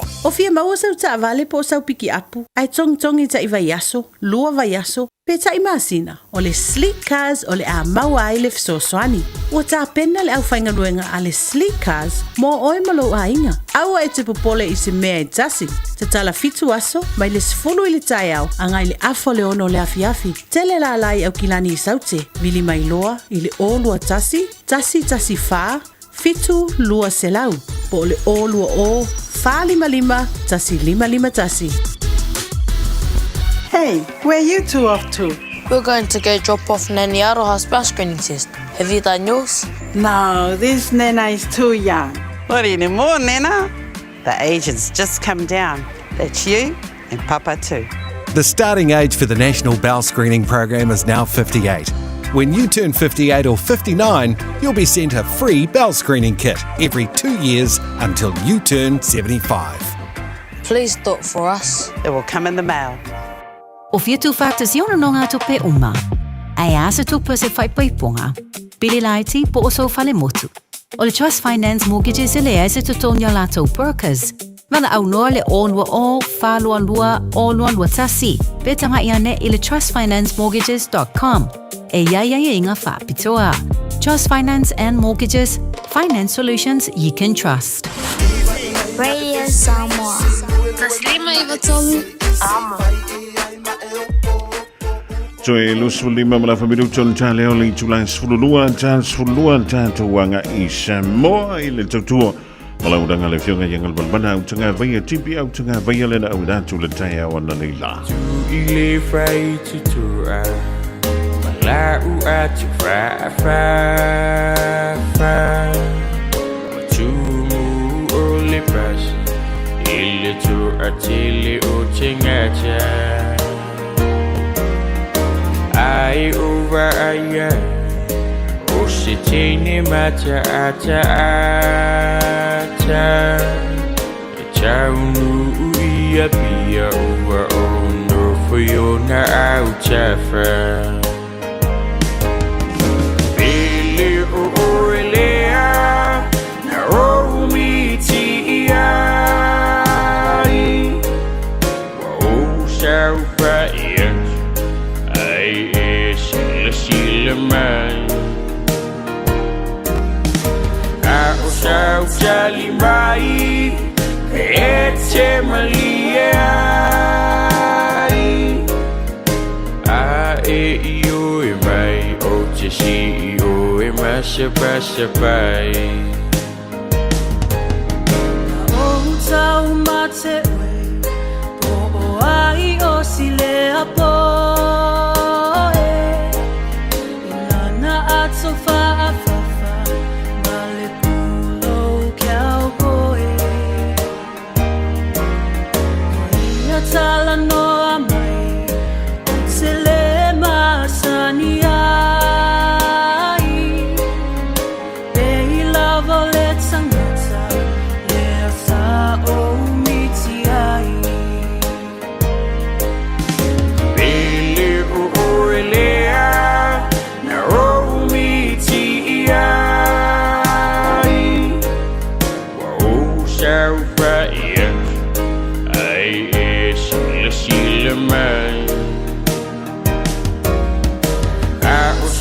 Jali mai Ete maliai A e iyo e mai O te si iyo e masapasapay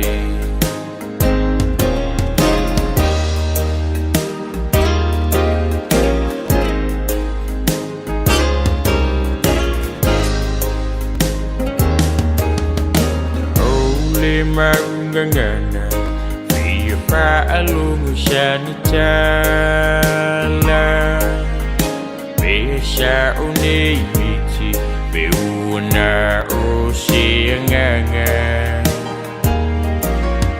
Lutino amaniti Iona lima mafana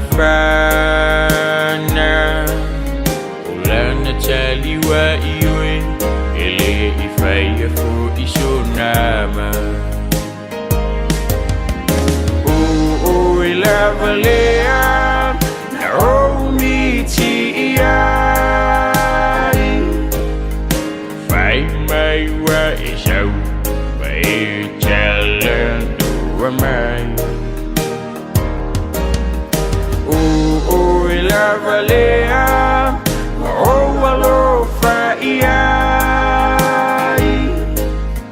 You were the one I had a dream about that night. Lavalea, Naomi T.I. Find my way out, by telling who am I? Lavalea, hello, you were the one I had a dream about that night.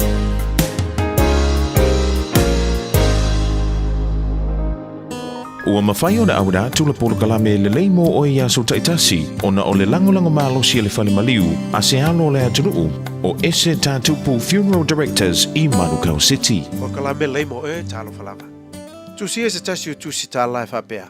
O se mea ufafungia le taula iatu i se malamalama. A whai tātou te iai le pongi sā. Na o se tasi se mōli se sulu e taulai uma iai o tātou mata. E pei o le sulu mai o le mōli o le whale o le awa. E wha tonu tonu ai. Le ala e taulai atu uma iai au ala. Sa mātana noa mai se tasi o tamā nā whe atu. E whailana tāla inga e wha sino i lona tali tonunga wha le tua. Na uma le 10 minute na otu ina atu iai. Na matua i tui solo lo mawhauwhau. I whai tionga. Ale neita mai whaasanga i eka le sia matali tonunga e ese mai lana tali tonunga. O le mea mone. Na matua pei e pongi sā umata ona o le malo losi o maa wila na whao ngā ina le tamalea e tau whaasusuru mai aila nā mea tonu. Whetala Yesu. Ia popula atu lo o tau malama. E te le tau popole e whaau popo ni maa malo losi e wha popula atu ai. Awa fo o a tātou sa vavali ma Yesu. O lo tātou sa vavali le malama. O le malama o Yesu e ilo aila wa mio. O le ono sai. Mata alofa. Mata ata. Loto fesosoani. Wha amalo si au atu. Ola tatalo. Loto mawalalo. Loto foai. Ngā lue wha maoni. Ma le wha tua wha maoni. O lou malama le nai tau lai mai ia ile wa ai e tangata. O na lato vi ia leo le tua le oe. Te tau latu nei loa le tua ia. E maua le malama o Yesu Keriso. Mana tua e le leim mo oe.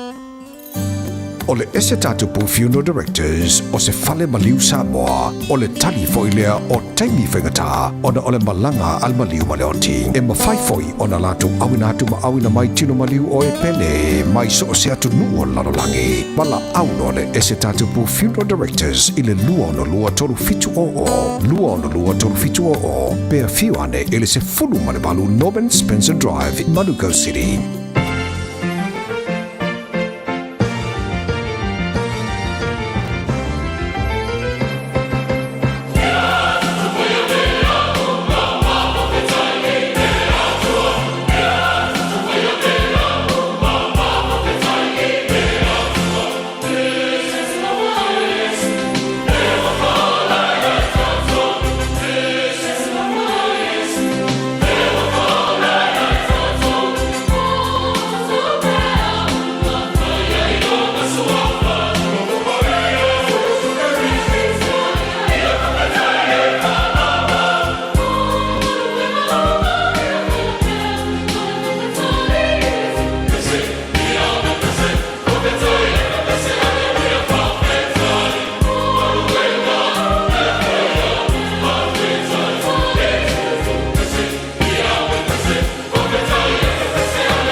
tātou whaia mea uma mai lau televou le whaka sā mai le whianga vai ala I Samoa. E taurunga antuai le poloka lamena o le eleleimo. O e mole atuelega ang whaptai le sunga I le whaiwhi au. Ia pasta soli alolonga mo le tātou poloka lame I le rivaenga o le tai au. O le watoi sfultonu midute ona tale o le July se fulu ma le lua e tonu mai lo marisi ni o tātou whaalinga ma whaasilsilanga wale longu puyele I o lau taupa ia ma lo u tau mamalu I le rifo I vaenga o le aso. O le tātou whaalinga mua o sa ili se Samoa e malu ainga o le Enterprise Motor Group I manukau o lau whale ta vale wha moe moina e tele ta vale mātango fie te fili mai ai te lele fsoswani ale au whainga ruenga mo oe mo se ta vale tala whiangai sumailoi le lima fitu ono Great South Road I manukau e te asi si fo I lunga o le upena te whailangi a le enterprisecars.co.nz enterprisecars.co.nz Ia pe walau I le tātulu mera le walau fua le ovalu se lau lima o lua tolu wha ovalu se lau lima o lua tolu wha le Enterprise Motor Group I manukau sa ili filifili ma ave loa lau ta avale Io e ka I maanga ia Alexia tātou whaalinga whaasisilanga mo tina uma e uaulia le whaas furulima a ngā I leonos funmaliva tausanga o le soifua. Aua e te whaatali a vrei ua o lo soifua I le whaas furulima a ngā I leonos funmaliva tausanga o lo soifua. Ua e angavaa I le siaki fua o le kanesa o le susu I le breast screen ao te aroa. Walau lua le ovalu se lau, lua fitu o lua se lau. Ovalu se lau, lua fitu o lua o. E whaatun waiso wāwroa, e whaia fua ai lau siaki. E mawhai foi o le ea siasiane, I le timetoscreen.co.nz. Timetoscreen.co.nz. Whailo lau siaki mo oe, whaapea lau a inga. Ma le tātou whaling mulmuli ma le tuala kasa beds and appliances solo whanga solo le tele o ala tupau I seti moenga seti no 4 TVs telefoni e ma le tele o loa whailo I ene whafonga le radio Samoa le nifa salonga e mawai sa me alofa mai le kasa beds and appliances a fiona loa I le whawhitu wha Great South Road o tau po le tolo fitu iwa Green Health Road I Henderson pe vlau ye le ovalu se lau lua lima whavalu ovalu se lau lua lima whavalu o mile lua mo tahuhu e po le tasi mo Henderson. O nisi nao tātou whaalinga leo tonu mai le tātou fisa I le rifo I vaenga o le tai au o le aso tofi le rei aso lusu mo le fitu o le rima siro kuso lua whelua se wholo ma leo no whaatala whaatuai ia sene yo sefa wapefo iwa lesi chain ma le tina ia telesi booth ma le ainga le koko Mustang na I whangaporoa I no shore. So it's full of me to the tale link to line se fulurua. Oh hey, if you haven't received your enrolment pack yet, we might not have your correct address, but there's still time. Enrol, check or update your details at vote.nz by midnight 25 October or call 0800 36 76 56. Brought to you by the Electoral Commission. Le shine denso, susu mai I le lata falefou, o te le ma matango fie, il Fiafia siaki o loa whaapele ni fa pietasi, moe wale stella mai o fou mai I le shine denso, I le nao le lima selau I vaiva tala. Fiafia quotes mo le wins ma le ACC, patasi ai ma le Fiafia tong fitinga, moe sful waluto sanga ngai lalo. Le shine denso, Fiafia mai loa I le lima fitufa Great South Road manukau, telefoni lua fitu ono fafa, lua fitu ono fafa. Shine Dental, your smile, our passion. E ia inga whapito. O e tau sa ili sino fuanga le leima saonga le mu, a wale tau singa ma le au tau wina o lautama. Ua mawawa noa I la esi, a le Our Kids Early Learning Centers I au kilani saute. O le Our Kids, e whaavai anga nu o le Pasifika, o se si o manga e sefe mo le whanau. O lo lātou sa ilia fo ini whaia o ngā Pasifika, mo lātou whalea o ngā I au kilani I saute, ma Wellingtone. Mo le lesi tala ino lautama, po se talu sanga I senga luenga. Pafso tai, Our Kids, I le ovalu se lau, lua ono lima whātolu fitu. Ovalu se lau, lua ono lima whātolu fitu.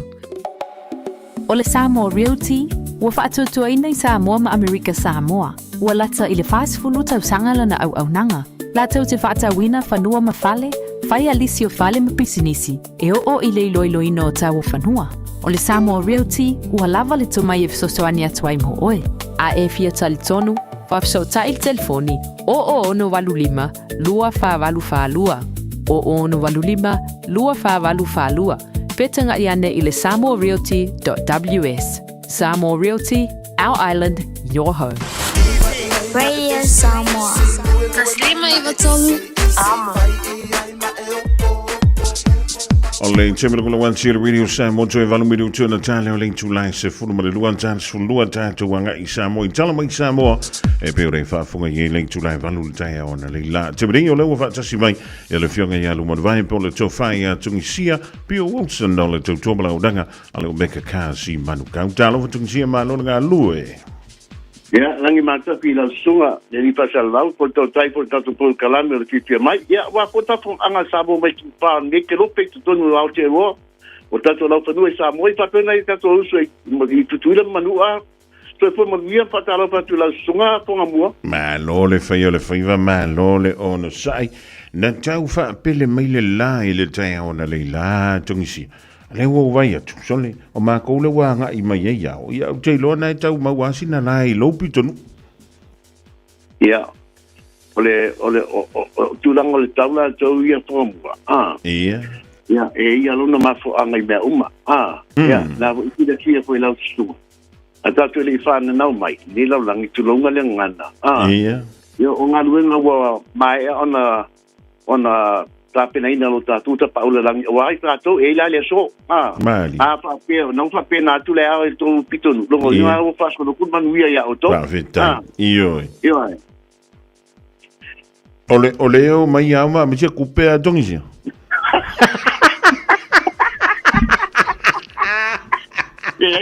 o fa mungianga o longo winga o fa mungianga mo le o foi fa ko anga len kakalo ia mo se kimu mo tinga kimu nga ko wa ya tu banga la to ya mo foi ko manga foi le fifi o solo lungo a wale le ta ele tu lo ma fa ma sa ya mana ni na le kimu ta ele ai la pa pe le ma di ta ya yo ma na ia telefo ile ia ma fa su o fo ia tongala awa ila to ia mo mia le tim o le se lengi ana ko ia o kele lo pe ngo I se kai mi ngo ki mo kupe mai ia tong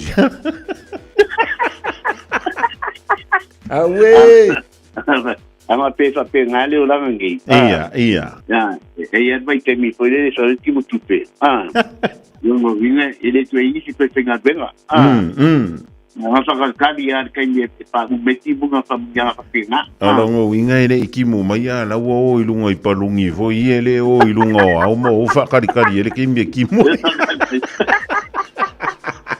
ye vai mo mala fa palunga ke kia ko sai ele ikimu mai pe ele I o mai ali ya o ye sa o ele ikimu kupe ala wo wale ka kalo ila lo ele ala ka kalo lungo palungi me fai se ikimu mai ala kwai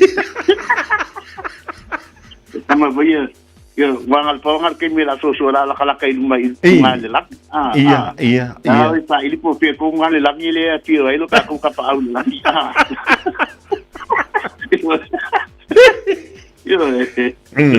ia talosia o lea o ngā mere ka karangoa kua ia akama ia malosia I masawa I lo le vai se foli tong sia wa vai se ngā o lua vala so ya foi ai matongo fia mai be fa pea ta paso ia ia to angai tanga ta we fingal venga ya ai to angai because it will never happen ele vale ali man io ai pa van mai ia sai mau si peti tu foi mai fa o ngoti ia o le wa umana sano mai ia le o nanga le Pacifica Family House ia o le wa umana moriana fuala au ia o na ni foi fai ona tui ia masalo tai au fai ona fusinga ia ma se te talo foi lelo se fa malo longa pe e filanga lo ia pe umarka ka nganga ngi ka ia Aku kata sama lo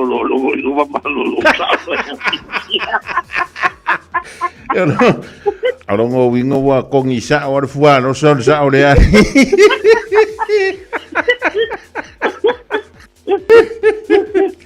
Ya, ma no le fai va uti lo foi la wa ma wa se fa silinga malos. Ya, ansi o uso po le tutelenga vo ya titi.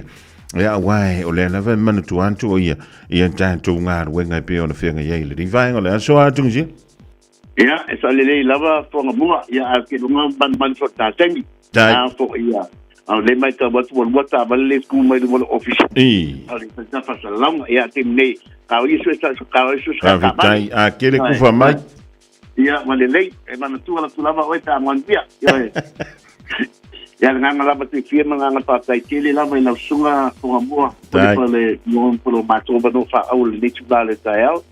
Ia fa ta lo tu lava la fa po. Anga sa mo po fe lava e mau mene fa sa lava fa business e fa ta lo tu lava tu si de ba kele lava male fa lo fa malo se ko mandia.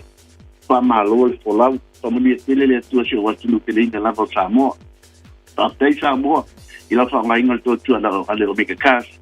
Ole so le tata tele tu kina ta se kina e sa piki le ta vale. Yo e fa kino na be mo te fongi te tu langa le in pai lava o pai ala tan sanga le mo te fongi le te mo te fongi le la tata tele ta se kina e sa piki ta vale.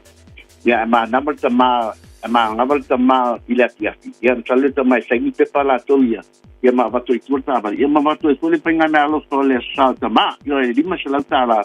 Ya e se le tato mi fi la to ya e se tu tu tongi o se fenga na eta ue o se fenga na lo so fa tai ai e pai mo luna so tunu o e la vai fa nga inga le radio Samoa le si fonga Samoa tu si mai batolu amo pa o e la vai lo fa fonga fa nga me to tu ai la mai ya e qualify imala to onisi volela la walking le qualify la tato a promotion le radio Samoa ma o e la fa fonga le tio Samoa ma su mai mata mai a pe a fio mai ko ya ma fa ilo mai na fa fonga le radio Samoa le fa salong fa pisnicha lo mika ka ina e qualify la e ta fa mama be nga penga na rofa yo ni si tulanga Samoa o ni ngale la mata to tonso sanga le fonta do to atu si e to sani ki atu e to sanga mo la uta ba to minga la uta ba le stalina la uta ba le fai tu e matou se mesina la uta ba le fai tu e matou penga le wona fitness la uta ba le fai tu e matou to sanga mo la kon kalaki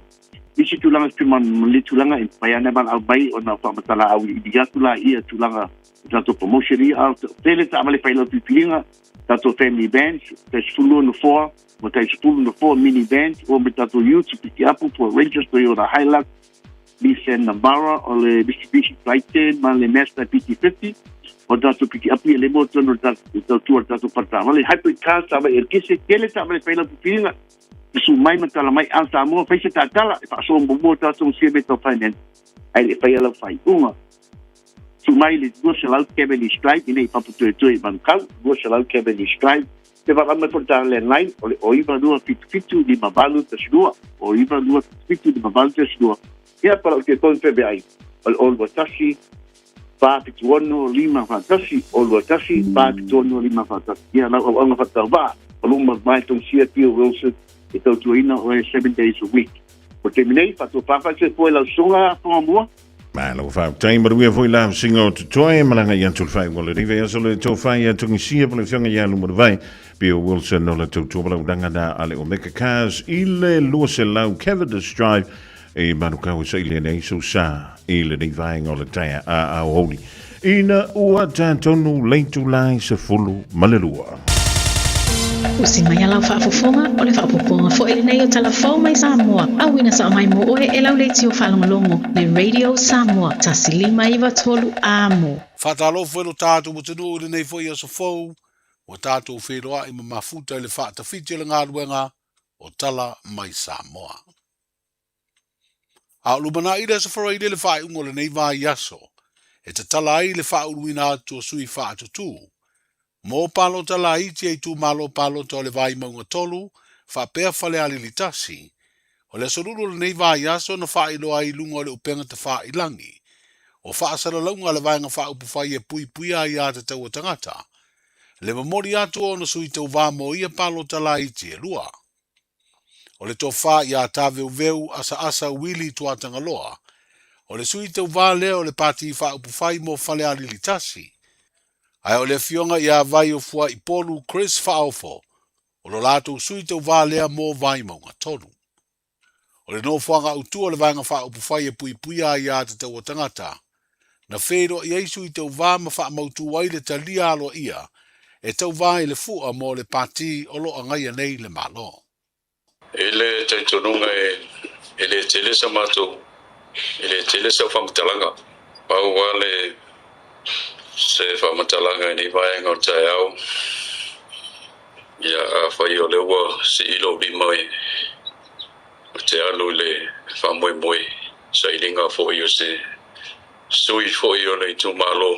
Ia whale alili no meltas. Ia ono winga ala fōi lea sa o tausanga ia talinga ia un fia. To whamatua. Ia mātou te reo mai. Ia tātou te amata i lea tua i sina te talo. E ale taritonunga tātou uma pe nā fwoi nesi fwoi vaenga. Lātou wa Samoa i lea tua i teimi whapenei. Ia au tātou fwoi. Ia mare la fwoi tu tātou wa whanau o lea tua. Ia ai o tālunga o lea whapena man whamoe moe al whaiwai ia nei tō māloa whale alili no mertas. Ia tātou te whai au kuwoi e tā aloa tama o le uso. Ia e le ai fwoi se anganga e whapena o na whaatu i ese fo i le lai tū. Ia pe whai se ni whamatalanga e whaftai fo i na i o lātou ngā ruenga. Ia o lo whapena o na whaatino e nei vai tau. Ia ai ese mātou i tū mālo e ui ai e rei mawasau sau tupe i mato miliona. Ia ai wale a whaina lea. Ia ai a langanga lawa io. Ia nei mea whapenei o le porkiki. Ia maania i hupuna le tunu e ta aloa tamo le uso. Ia o whamoemoenga ia o sio u whatauwa. Ia ma sio u vai vai. Ia mana ia hoi leo sia teimi pupu. Ia o lata mai le whamoemoe. Ia asiasi lawa ia inga ma.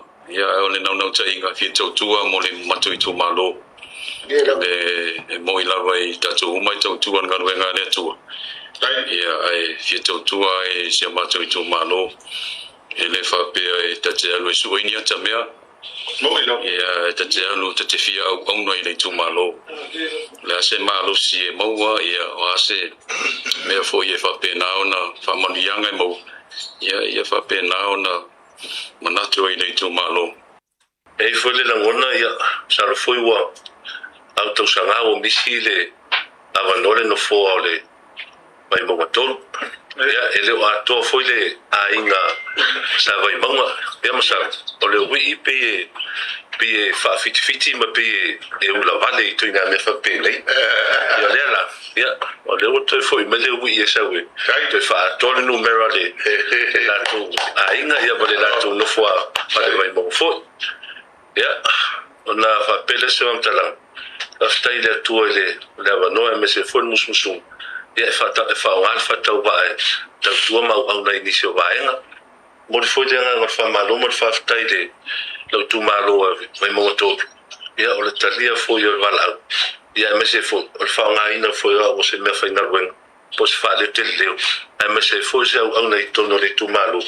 Ia wari ia i waenga whai ia me se fwoi ni waenga manu ia ile nei tu malo. Ia alo pele nganga le tua. Wai ni malo si ia me se fwoi le to mai ia male nganga i loto ai nei mfaion fatau nu ia fuafuanga ia wo ia wala au ia lo ni fatau wa nga duai tonu de mato i tu malo ia o le foi se tu wasasi ia po se anga foi wala to mali lo tu si sila lo to mai tau mai ia malu au e fale foi si nei futu mali toto tamai mamo ele ngata tai se nai ele le or sui nei ia fa pe foi ia le pa ia malo le tu malo wa ta tu van no foi talo le nganga le tua no fongia lo fionga taitai no fionga le te laipa ia me se foi le su taitai ia felo tu simal no fato le tatu vai no fa fai ia ia le safaina tinama tama le tatu vai no fa fai ia no fongia foi ia nei tu malo ia iona ta pena nga uma ia me se foi le fai nga fit filinga Nei awa nei luluangia. Ai atu mau pelo fitfiringa le. Dan wana. Di vaenga o sauduanga ma fitalenga mai sui whaatutu, le tō whātā veu asa Willy Tuatangaloa, ma vai o fua i polu Chris Faofo. I palota la iti mo ia i tu malo ua mauti noa foi, i tā penanga le vaenga whaupufai o le whaatuatua i le atua sa mo uputasi, le sauni ai o lātou foi sui whaatutu, o le a whauru suafa mo ia whai ngā whiriwhiringa i le masina fong. O le fungala au o le te uila lanu mumu sa avea ma wha ilo. O le vai aso na wha ingoa mua o le te uila festival, mo le tolus furfata usanga ubutua nai. Ai le suia o lea por kalame le malo i le ingoa fau o le Measina Festival, ua avea ai ma wha ilo po le loko, nisi o Measina o tātou tūmanga nuu, e pe o le fue ma le to'o, o le tuinga po le lauwao, o le nifo oti, le tānoa paruava po le laulau, ma le iputa wava. O le ata tusi o ia Measina ua avea nei ma wha ilo, na wha lau iloa le malo i se sauninga, na whai e le mauta Samoa o le pūlenga o tangata tā whau le solulu, le ana a wai le pā le mia mala na kāpeneta, ma le au wala u lia. O to mua lea wha lau iloa o le wha ilo, au lumana i aile te talaino le vai aso o porkalame o le Measina, i le aso sā muli o le Masina le nei o au kuso. Tōru sfurtau sanga taluai sa tātou tauawa mea mai ai le whātuina o le tātou Te Wila Festival. Mai le mawhai ei fo ina wha ngalo ngā ruenga le lei sa whatino i le nāteini. Tātou whirwhiri ai se fungala au, tupu i Samoa, lona lanu mea mata o na lau mulo na fua, tātou wha ngā ina i mea tele, e a vea ma tātou fungala au, ta wale tātou watunuu. I whalanga mai le Pasifika ma le lalangi atua wa tofu al Pasifika ma na fungala au. Sa tātou whirwhiri ai le Te Wila, e whai ma tātou fungala au. Sa tātou whaungaina le te leo teimi, e tapena ai le atunu i so se whalapoputonga, po so se occasion whapitoa. Te unga whale, te unga wharsata, sui ei ula, ma tapena e totofa matango fie mai Samoa atoa. Tātou whawaila le tā ua fo le nātei. Whamapui ai le tūlanga o le whamatango fie ina o Samoa, whawa ai ma nuu ma fianga. Ma tātou vai ai le ola lau siusi o le Te Wila i Samoa. Ai ai le teletonunga, e le te tau o na ngata i le vai mamao mo le lumana. Wa te tau o na tātou tiltilo, i leisi la sanga peo na sang noa te tai o sang ninga. I o tātou mana tua o i whabai, na tapena o tātou matua. A le tātou ngā luenga, wha leia tiri. Na mafu ai o na ae to whai swinga te tele o mai le nei vai tau, ma le tātou lalolangi.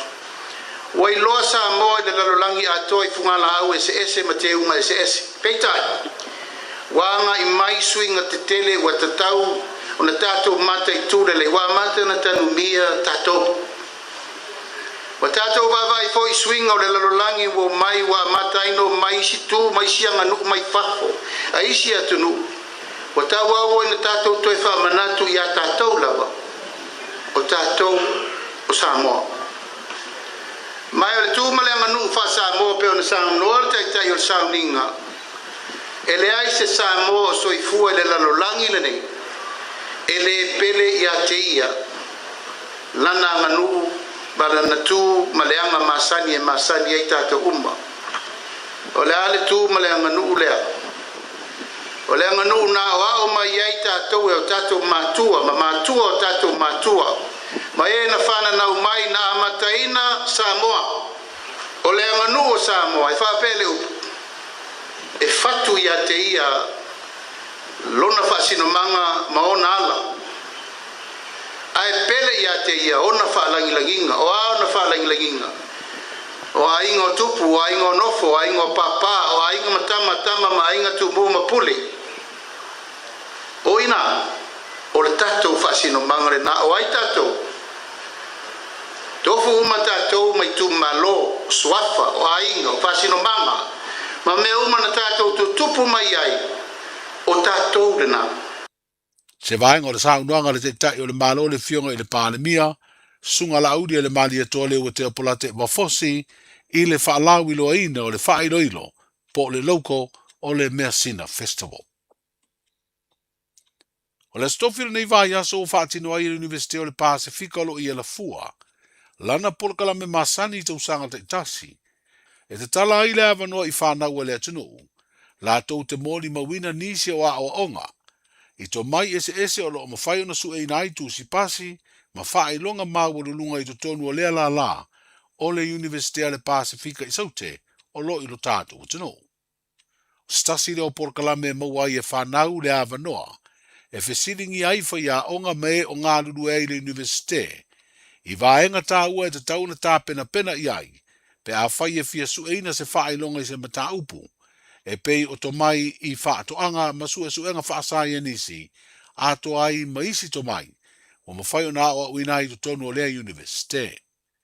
O lea porkalame te walunga i Fiafia o tū manganu u Pasifika, e whaatino e alo ma whanau o isi foi atunu o le Pasifika, o lo o a o ngai to tonu o le University. O le wha unga le University ya me o le tausanga nei, e lua se lau lua se fulwhana wha manu e nai, i tū si pasi ma wha ilonga tipiloma wha pēr tikeri, i tō mai mata upu ese.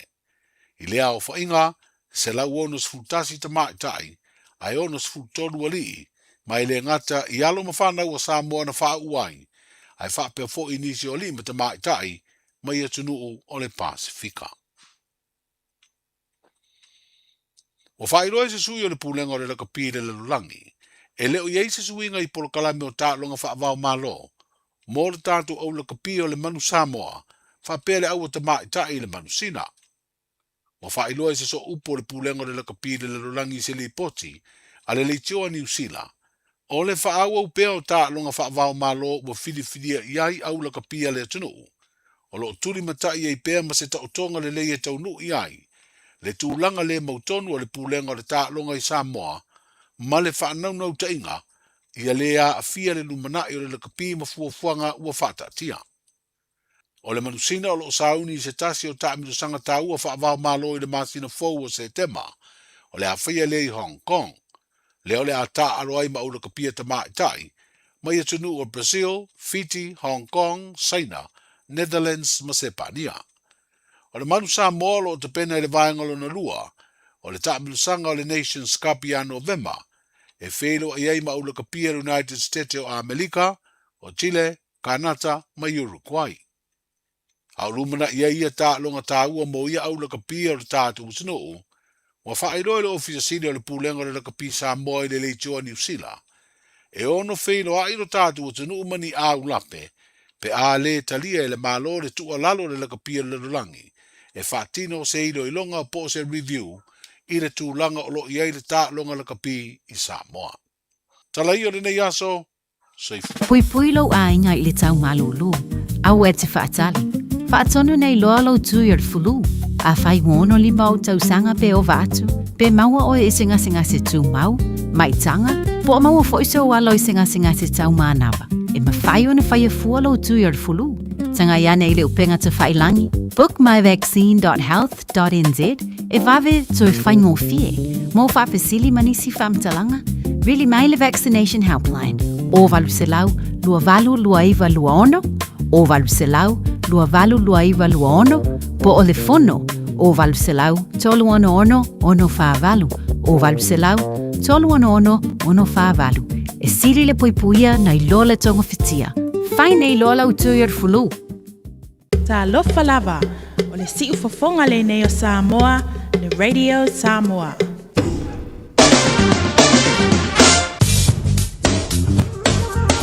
Ola dau e whaafunga i seo tōtonga nau tātou tala mai Samoa i le ria woli o la su tofi a so lusu malefitu de ala masino kuso luafi lusu maleono e pei on awudatu mafunga datu le fionga yangal malabana au tanga vaya tipi au tanga vaya.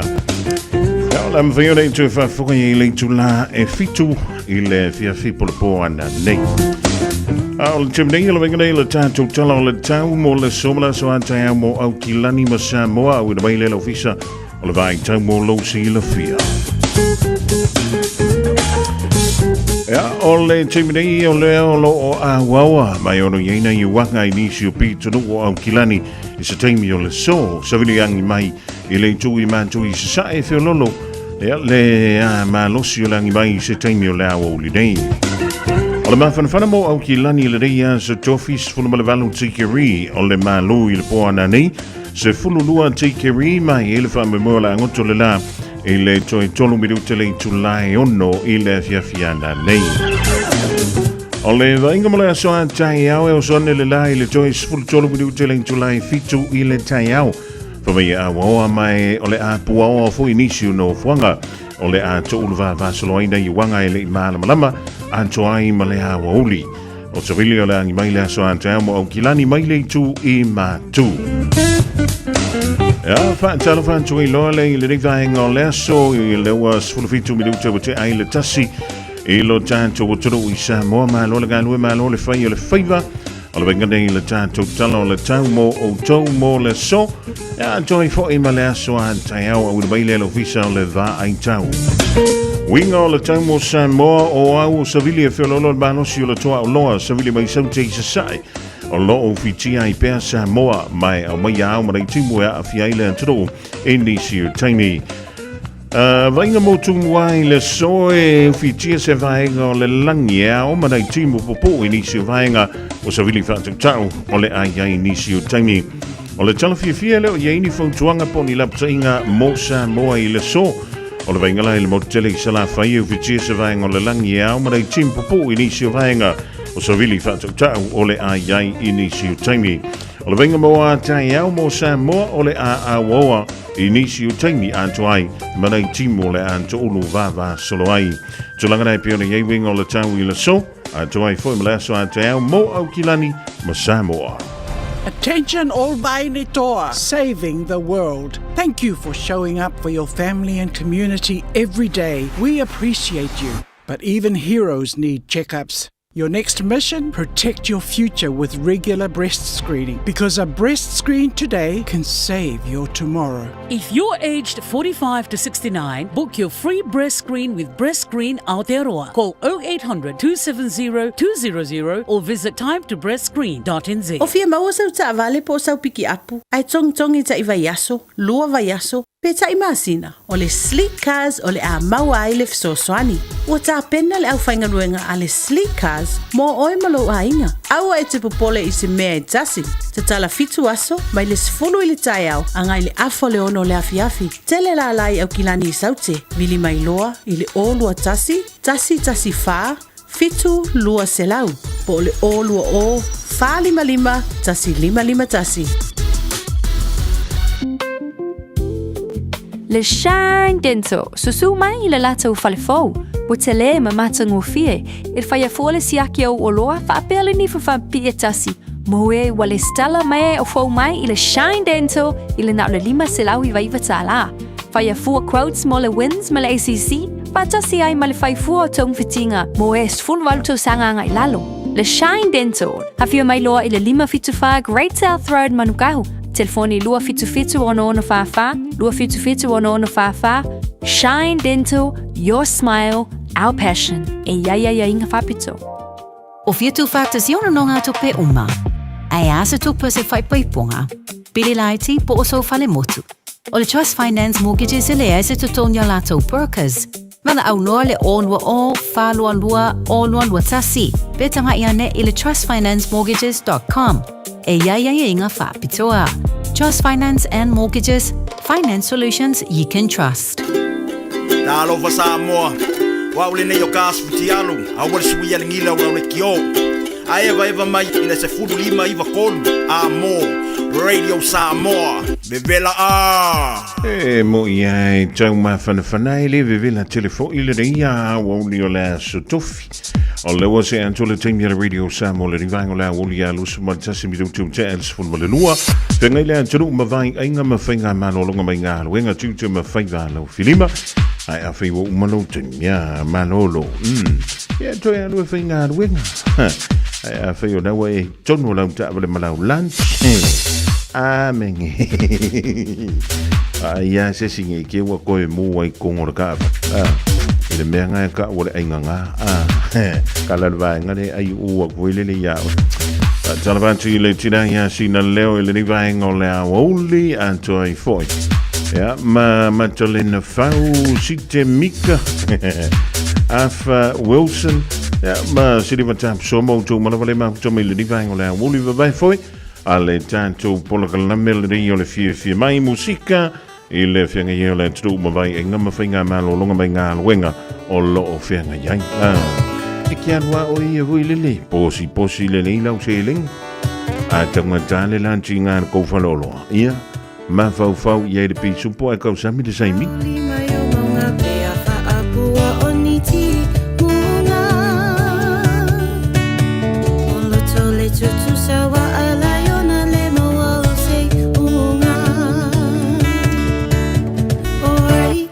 boy wana upo ese nadia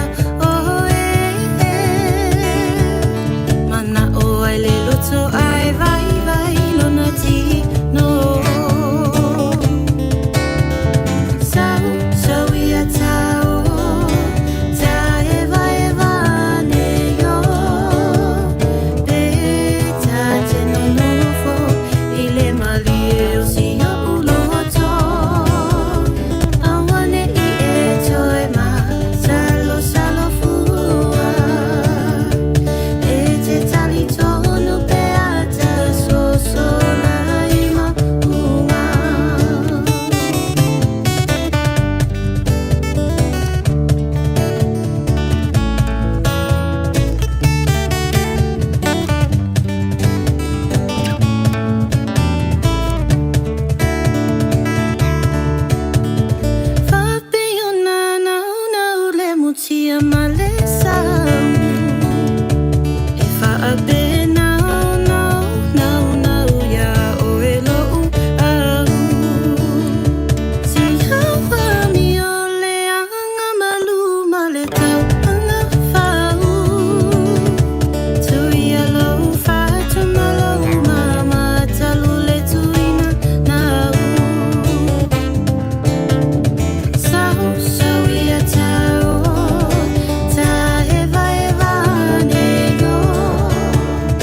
Signale te, io tala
mafuta fa atasi lea tu anate foa imai etina lete leo tala atangata aele mafai talulo ualofa naolea tua natesi la fia meuma aluia oi oe asoleanga ose umalole tau tai ole vasa atondo lava etoi ai sei si fainga tele awala le fili wana lepe tia lo ualo fafa amaoni malelato tau mafai etinga letele tala atanga ale mafai talulo ualo naole atu anatesi la fia meuma aluia oe asoleana use umalole tau tai ole vasa atonu lava etoi ai sei si fainga la la la la la la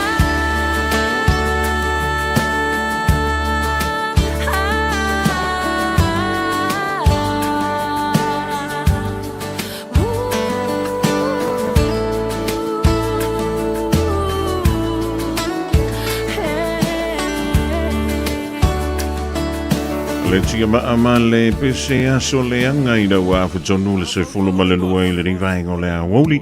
Ia au wha ua wei pēr whainga mano longa ia po le toi fo i atu fo i ngā ruenga. Anisio le mano le tātou turu ia malo le vare o sai malo le taua tanga whi le wha malo ko le wasisi ia oi.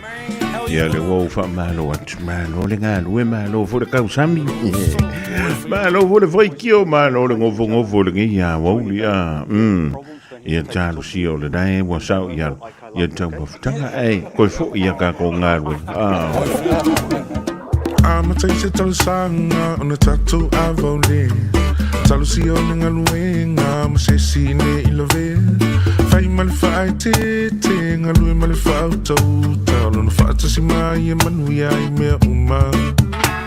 I fight with my pass in the two mata.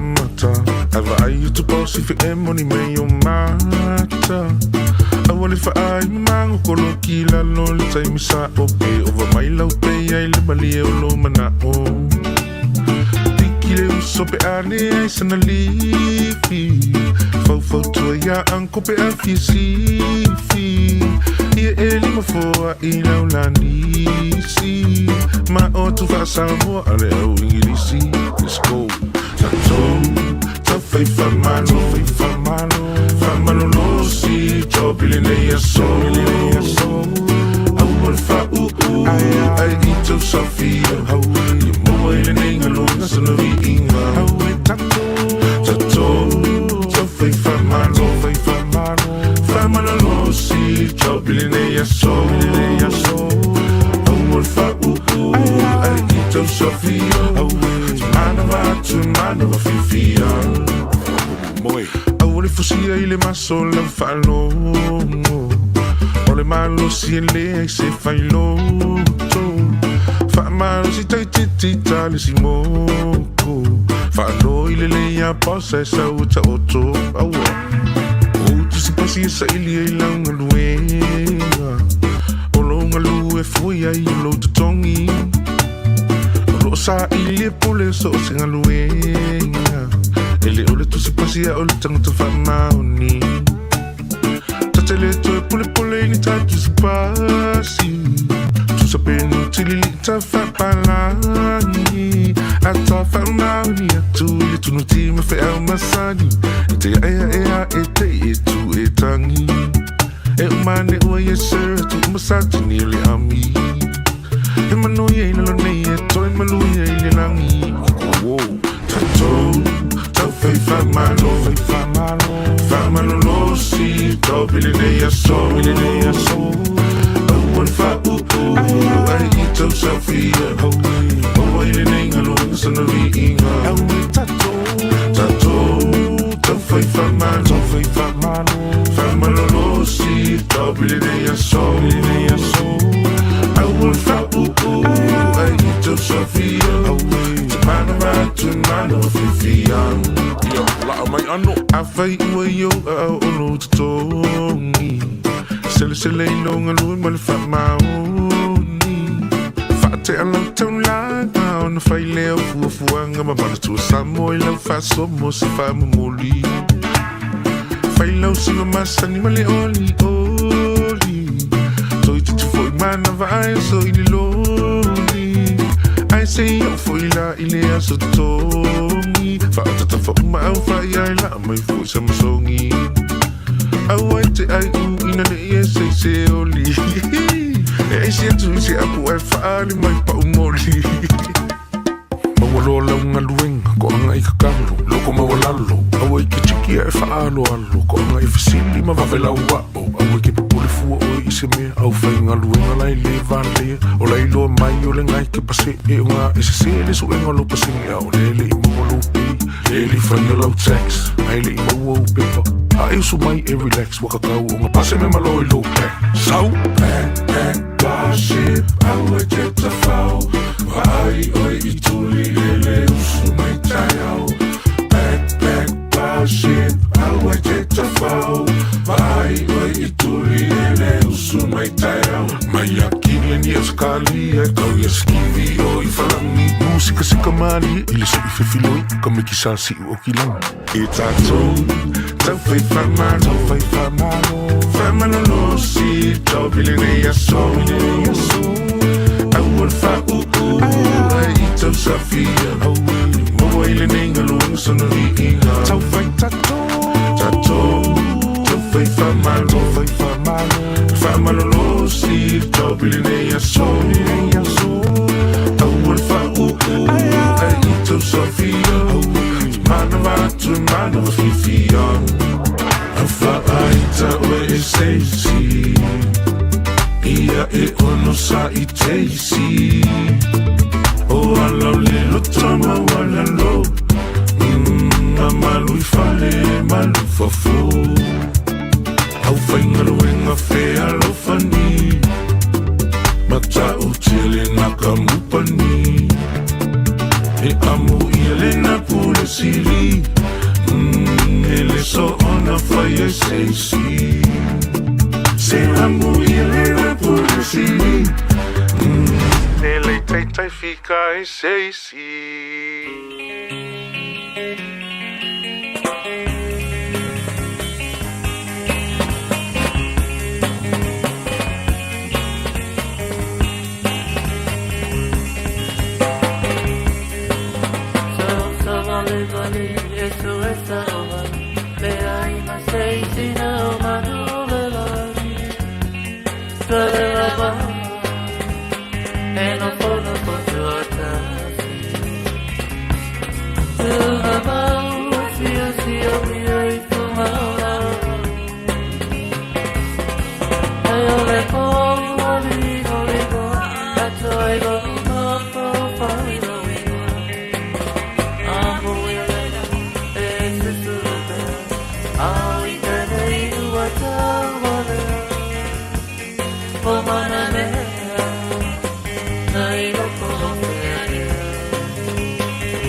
Le masina wana petata wana mole ayo fanai ayo Petele piamo Oata fia sao Tuna mau Sio sio miai tu mauna Ole komo Lino lino Atoi no mako Fai no ino Anu yelena Ei susu Awi tanei Uatau walea Omana me Nai no pote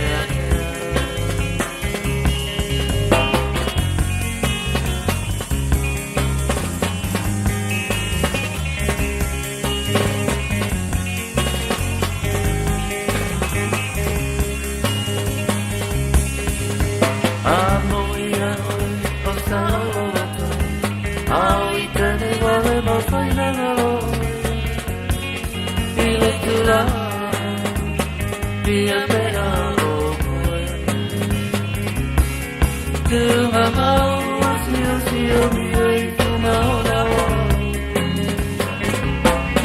Io le po Ani mo limo Toi lo ma whai no ino Amo yelena Ei susute Awi tenei ua tau walea Pomana mea Nai no pomea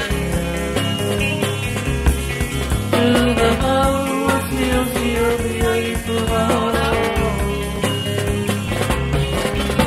Le po Ani mo limo Toi o mako Whai no ino Amo yelena Ei susute Awi tenei ua tau walea Pomana mea Nai no pomea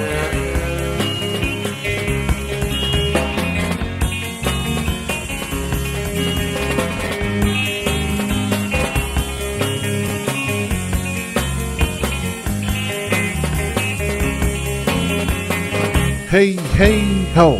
Ja, Fiafia mai le vepesele penine o tia whau ala ganta vo I leo le whantunga mai ia vani e toloa I le rivaingo le awa o lia musika le vantik tolu mo I le toi whau o wina o ngā wenga I ala ganta vo I leo le koma mai e tiutima whaiwalo whilima e pe ona whenga iei mo tofi iei tanto le ganta tolo New Zealand pe fo iei tolo mamau ia e tautuai ia ainga ia ma kamparima pe sidisifo awa ia le tausinga leo tanto mai no ngalawenga, no money. No money is a no food. No food is a no worry. Kafiola ele de yolanga. Antonu ele on toi pomala ele tulanga foi pe ona langa ele afo. Ele li pa le mia le vea so le same van today ele malo New Zealand le li Christopher Luxon. Is it just your Billy? Olena fa pea fa sai dai ia fa na ula lui fol teks fu mo le onu tau sanga le mat tua le fa o nga ina le o le social media o le halga me ko social media li fonga mo ia o vainga ye pe o le yai lunga o le tanto Facebook o le Instagram o le WhatsApp te le lo la pe le vea tu mo le YouTube langa o le YouTube Tie le magwanta na yai lunga na mo me wanta videos. Yai anta o tamait ye po pe vuie o cartoons mo le fa now. Yai anta o polo kalame ese. Ya ai o mai lai le dei vaias. Vai so mo buli de al masido kus.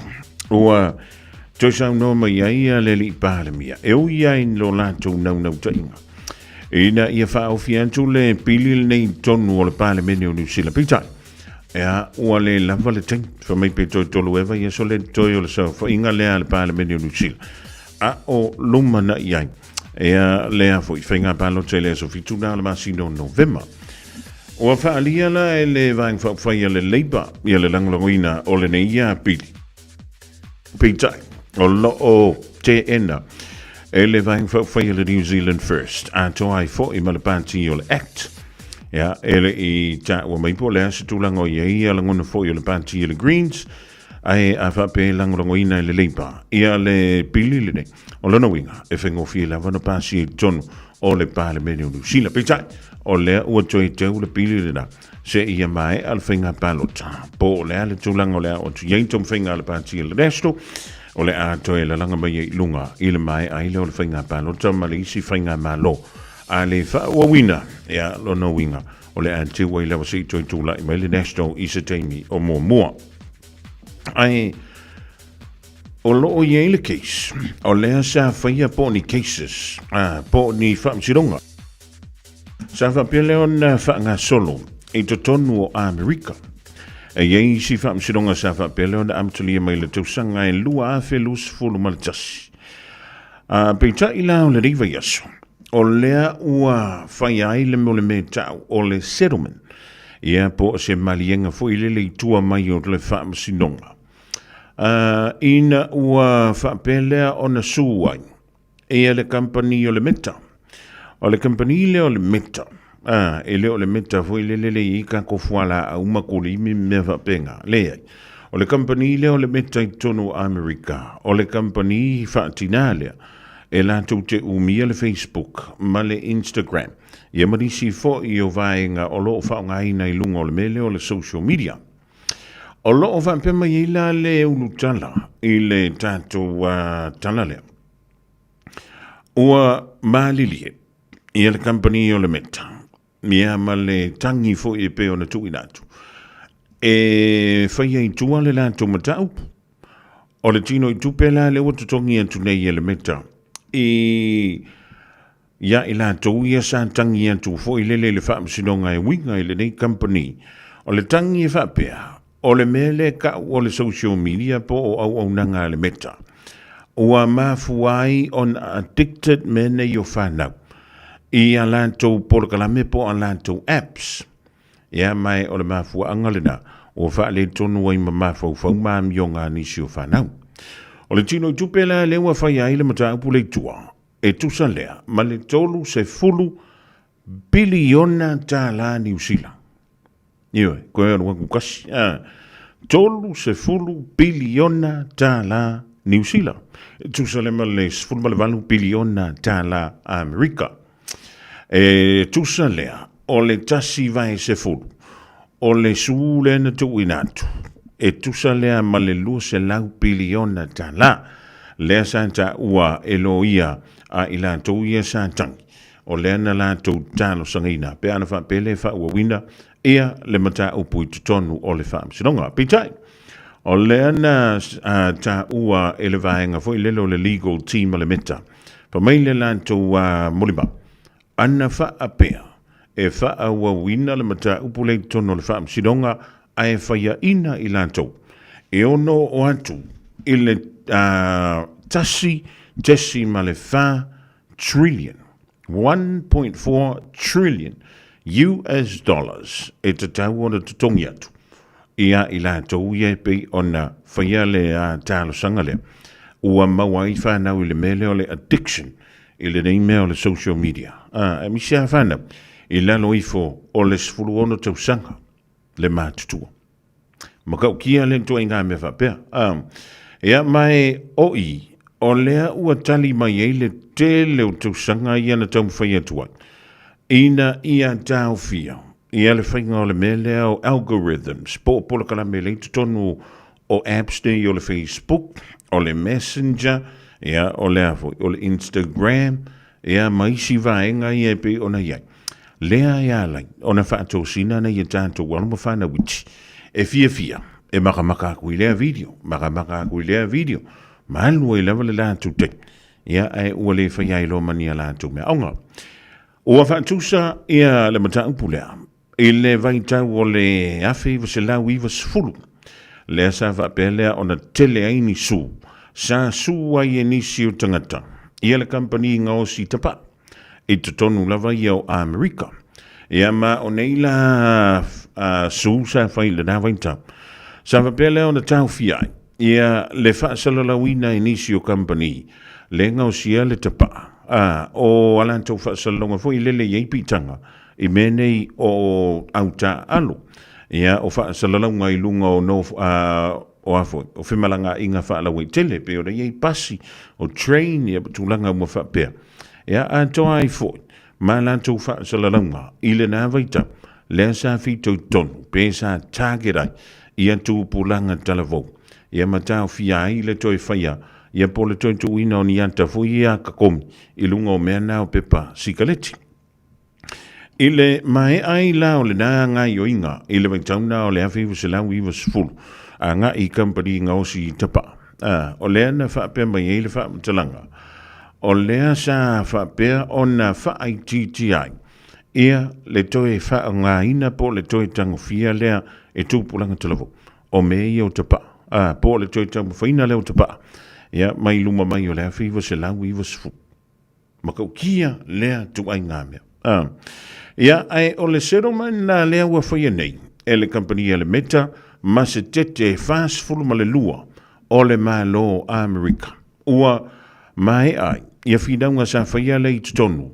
O le 5 tausanga mai le tausanga le lua afe lua sfulu ma le tasi. Ia se fulu ma le valu biliona ta la Amerika. Ai o le suulenga avaku e stete e fast fulu ma le lua. E lua se lau biliona ta la. Ia talo sia wa lewa whai mai e lola ia I le whaamatalang. O lea o le a tau mawhai le company o le menta e puipuia ia ma tau fia. Ia le so ona whao ngā ina e whanau I lalo I folotais. Fulu tolu tausanga le mātutua o mea o apps e peone e le Facebook ma le Instagram. Ina ia whaapelea o na puipuiai I la tau. O vaenga nei o le a la tau suia. O le a poloka le whanau, mai le whao ngā ina o lātou apps, I le taimi o le pō. Ia o le a poloka foi, ia le whao ngā ina e whanau, o apps ia, I le taimi a o whai a onga. O le a whaai titia, I le lua I tūla, I le aso e whao ngā ina I e whanau apps nei.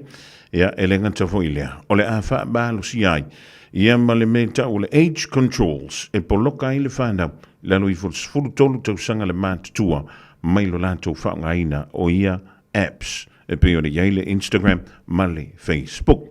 O le a popuni ia me fwoi ia o le whaitawina o likes I lunga o le Facebook ia a toa I foi ia ma le mele tau o le extreme makeup image filters.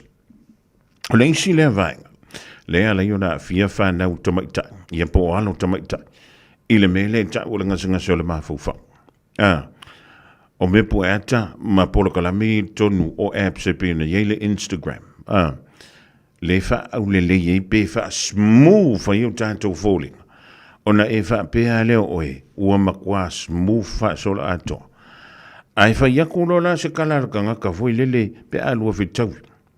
Ya ona o so ai lola ia le fiva ma fa fa. Ia matele I stulanga le ma alu fi tule ma. Ya ai fa fe kai. O lea ua talima. Ia le company o le meta. Awa o lea lawe whaapea mai. Ia o lea ai saunga le mu. O saunga le mu le nei weita. Lea le umi o le taimi nei tia ai misi vuka kukaka maku. Lea le umi ngai ki wha mai maua e lunga o le ngamea. Ai makua kua I inga whaire kuka o le fiafi. Le whaia I ma le tanga mea le kapea ngai ma le whale. Ia ma whaapea ngā kua ile palapala la o tantou wha malama. Le... Ke leo me vale kongo koe. Ia whaftai. O lea ua o le mata upule le whaam sinonga. Ia ma ua a mata foi lele. Ona iai sona swinga. Ia wa ele teimi ele I maua maile whai unga lea. O lea e whai maile vaenga lea. Ele ia me se me pule. O lea la mai sanga le mu mako. E ano whanga foi lele I nisi o tula fono. Le sa pui pui ai. Ia le la toa nanga pita. Wha a whi kai o leu saule. Le aila. A whaia e koe fia suu voi siskan. Ia, ke le lea vangoa e sua. A le waa amata mai tono a Amerika. E eisa isi o le tau a inga e whaapea sona leo. Pe whaapea foi. Whaamata e a vea le tale I ma le tale maasani e tau fia ai lātou mai le whai o lātou mea maasani ai. E ta tau na lātou e whaisu enga o le tale a ngā I le coughtest.co.nz. Pai le suenga o le tale ma whailoi le fō mai coughtest.co.nz e le aise tatongi. Whala au talavai e iai tūlanga la matia ma tūlanga le lei o whala au. GlaxoSmithKline, New Zealand Limited, Auckland. o te osa ili sa mea lofa mo le Sao Tama. Asa si loa i le Eveni Pacific lea o mawai la e o le Tupu Collections, fato atau nuu mai mo le Sao Tama. Whitwhili mai i le tele o ofutino ese ma ia fautama mo tama. O le amo foi mai le aso mua se tema nya Eveni ofukoleni o le toa Samoa ma le fitu Samoa. Lea e tapena ai mo le hipun laulangi, fa pia foi jerseys e taalo i se taimni o la tamai. A whiwane loa i le 1 John Golter Drive i le Auckland Airport Shopping Centre. I au dafa ane o le warehouse, be tanga i ane i le evenipacific.co.nz. Eveni Pacific, le ba anga a le toa Samoa ma le fitu Samoa, mo le hipun laulangi lo o nuono. Ren to buy so falifo I polo keti ale Don Ha Remix Revolution. A whaio e tu fisili petenga fatia so falimotu. E maua fale e lua, tolu, pe whapotu moi au kirani atoa, mai le 5 se lawi waiva afeta la. E ma whaio ne e vave whaatawal fale, pe a e Ren to buy. A whai afe lua se lauri masfulu ta la, pe ilunga atu le tupe mama alo uha inga le vaiaso. E tu se le nā malpei meni a matamai I le ono se lauri masfulu ta la, I le vaiaso. E mawhaio na mawai masauta avalefo, ai e iai o nā iainga. Wala au mai loa I le ovalu selau, valu o, le rent to buy I le ovalu selau, valu o. E iai inga matutu ungai whatatau I le nei avanoa, o le nono ina o tupe. I whaalamulango iai inga alfa le tupe, wala I se neina I lalo o le REAA, luha fe malevalu. O e tau sa ili sino fuanga le leima saonga le mu, a wale tau singa ma le au tau wina o lautama. Ua mawawa noa I la esi, a le Our Kids Early Learning Centers I Aukilani Saute. O le Our Kids, e whaavai anga nu o le Pasifika, o se si o manga e sefe mo le whanau. O lo lātou sa ilia fo ini whaia o ngā Pasifika, mo lātou whalea o ngā I Aukilani I Saute, ma Wellington. Mo le lesi tala ino lautama, po si talu sanga I senga luenga. Whafso tai, Our Kids, I le ovalu se lau, luono 5 whātoru fitu. Ovalu se lau, luono 5 whātoru fitu. Talo for Samoa, o Mr. Cowboy le nei. Whaafafonga ma mai mo mai bea I le Radio Samoa. Yeehaw!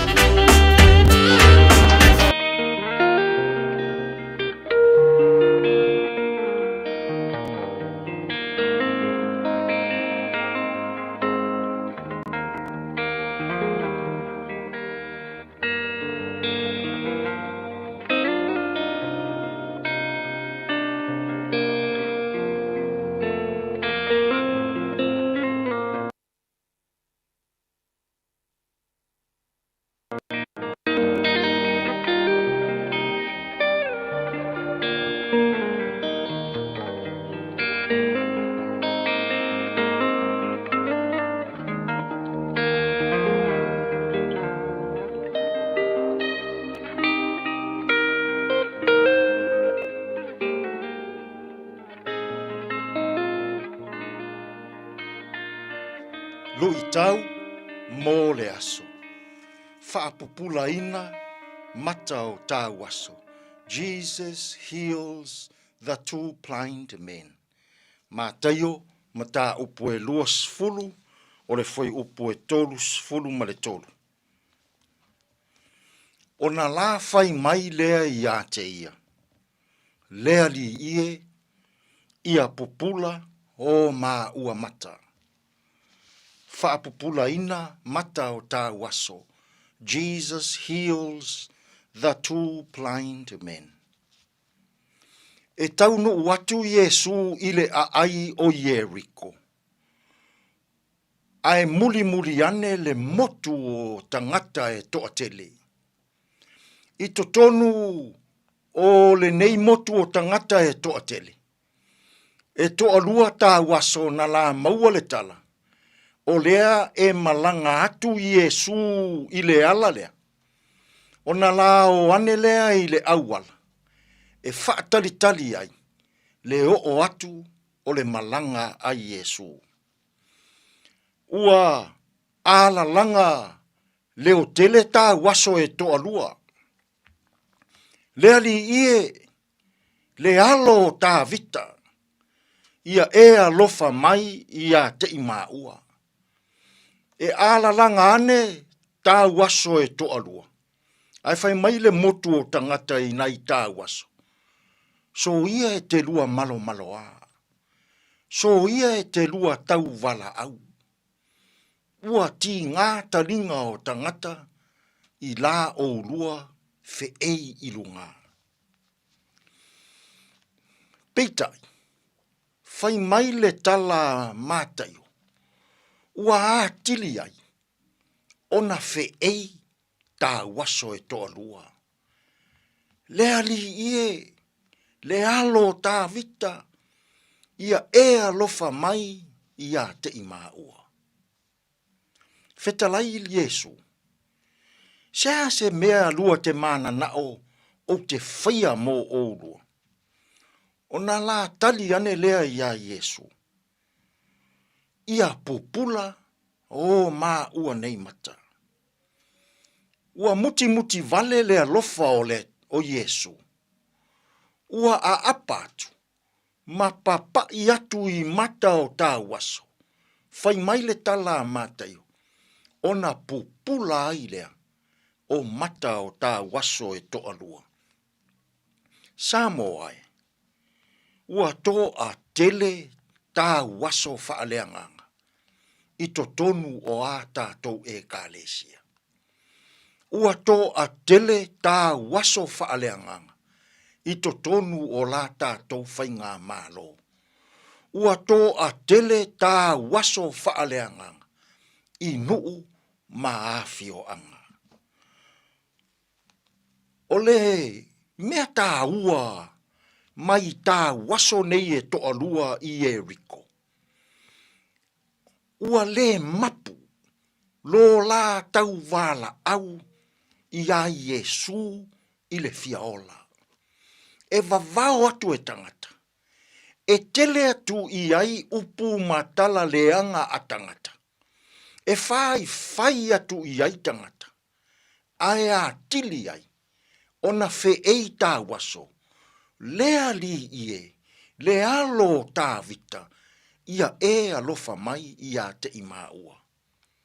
Ua langona i Yesu, le vala au, ale tā waso fiaola. Samoa, o le a lava se mea o tau mia ai lo soifua. O le a lava se mai ua leva ona fea ngai ma oe. O lea fo i se mea o e popole ai. Aua ne i fiu lau tau vala au i lea tua. Ia e vala au i lea tua. Vala au pea. Ma vala au pea. Se ia maua le mea o e manao i ai. Awa e whaafofonga ina e lea tua. Le tau vala au. Ale tangata fiaola. Samoa vala au nei ia Yesu. O le a se mea o e fia maua. O le a fo i se ngase whaingata o fea ngai ma oe. Aua ne i mapu lau tau vala au i lea tua. Vala au pea, vala au pea. Aua e te fiu ngō fie. Se ia maua le whaaola ina o oe.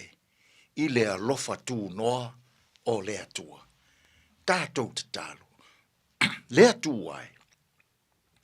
Ia pupula o mātou mata whaalea nganga.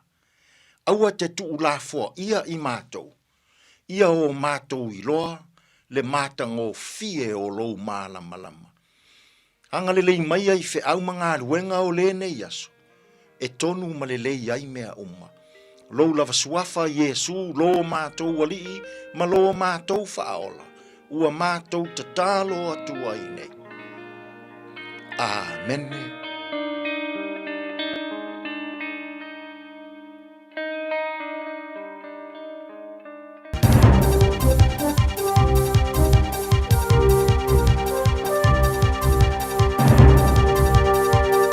In this update, rescuers are scouring the devastation wreaked by flooding in Nepal, with hundreds missing, including some New Zealanders.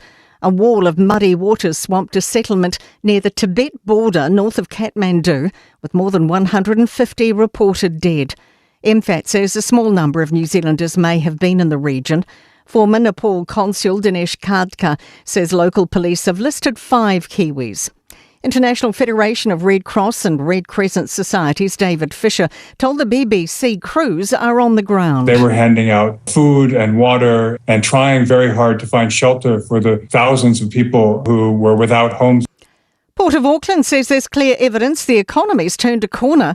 The council-owned company is reporting a 30% rise in underlying net profit, with container volumes up 5.5% and car volumes up 17.7%.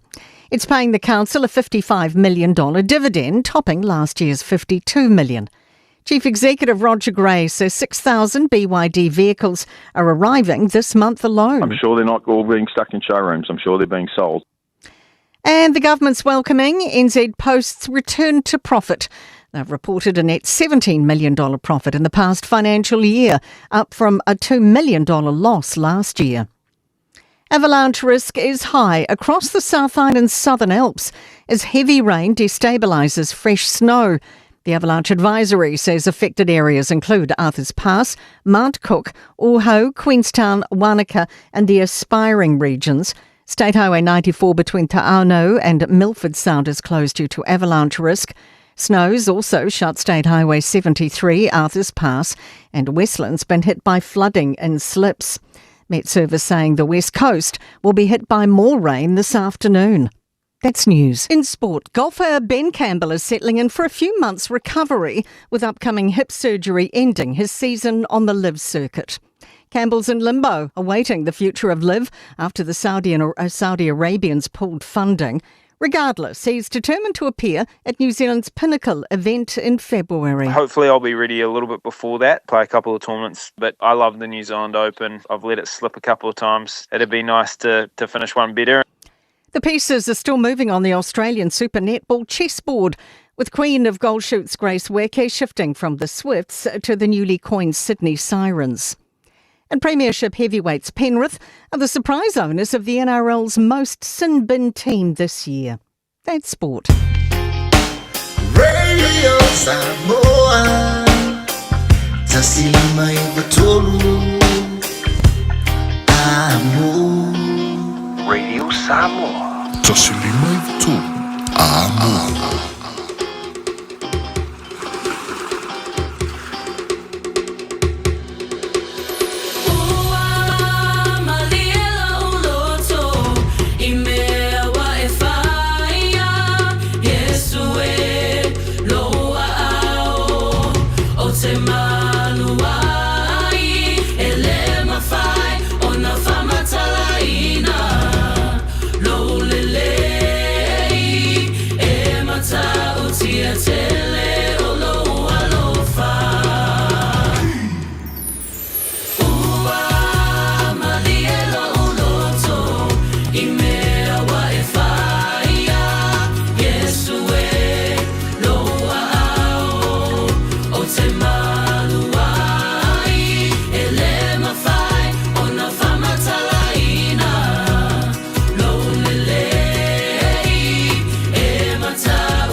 Fiafia, ile tupu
Lielo loto mai leo vepesele anointed praise to lunga to ile poloka lame o le lui tamu le aso e be ora sai fa funga mai mo atu ye mai le sungul fa finga ya Reverend Eti Sone ngafa ya ma la join tali mai a lona fa boponga ile aso a tayau pa ta to liele le lo fa malanga le yo le tua o iva miru to te ene ia le tu la e tasi le rifo i vainga o le a woli ya o la tanto wanga yantu le tua ma le unanga le ala whala puputonga ua whai ngoina the fono a wala vai alo tātou soifuma no loina le nifo i veitau o le tausanga.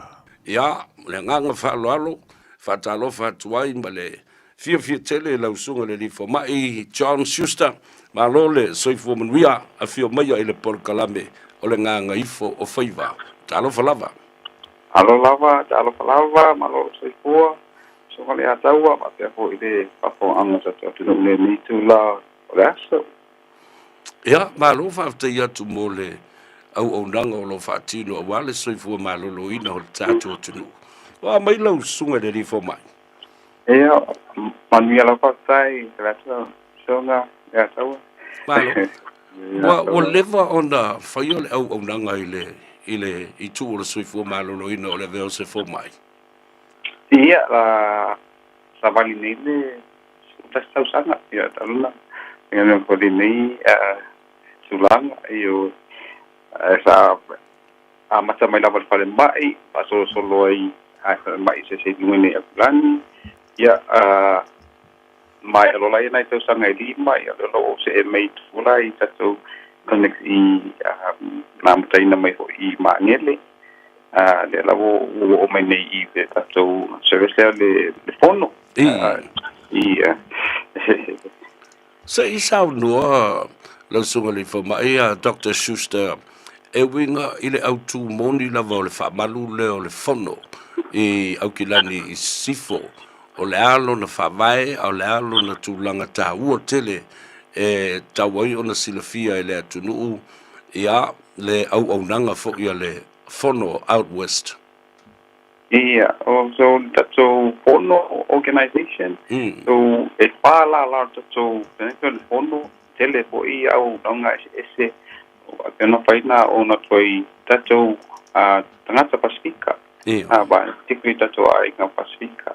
Mama uli ya mata me la voi tulanga tu tau so fu maloloina e foi tato la I tu meta o tato social workers yeah apena for easy allow to au by smoke free services pa pe for I lo pa wa pe ia so ani nai tato ai na for ia mise ne ya lo lungo to so for e foi tato service lo va pero so na tu tato ai nga ya la le pa ingo to o food parcels so ani so I ingo paketti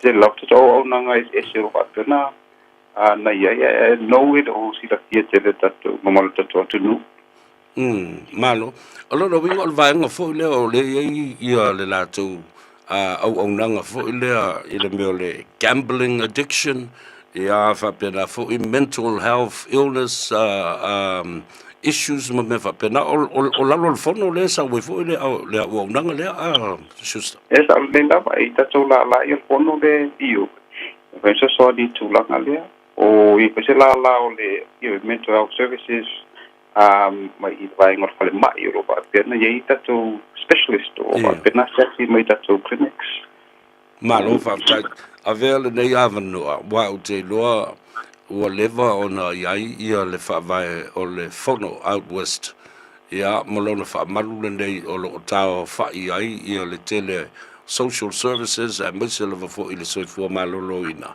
ia aile o ilo tele ele atu no mo tatu tangata Samoa Pasifika matangata maoli fo o ila nisi o lo ia ile pulenga lea ta amata tu ai fa mulmole lo sunga le I fo mai yeah o pole ta yulu tato CEO David Funaki tato organization il fono pada se ima isi perio Sammy o la te si o tatou clinical director o ye te neo Dr. Maria Funaki. All right. Yeah. But I understand all the trust telephone ya tofu lava actually for lo representing ile bia le board o I tatou fono trust. Malo Faftili lava. All the time was just trying to establish a background of le tatou fono ina loa ye ta ua tele le fa malulea. Mole soifua maloloina a le fo lo tu nga lue ai au tu sunga li mta mai tai fo mai. Tata le noa ile mata uputa ua la valanga e sau le meo le tau maluluma mai le ngase leo le fulu.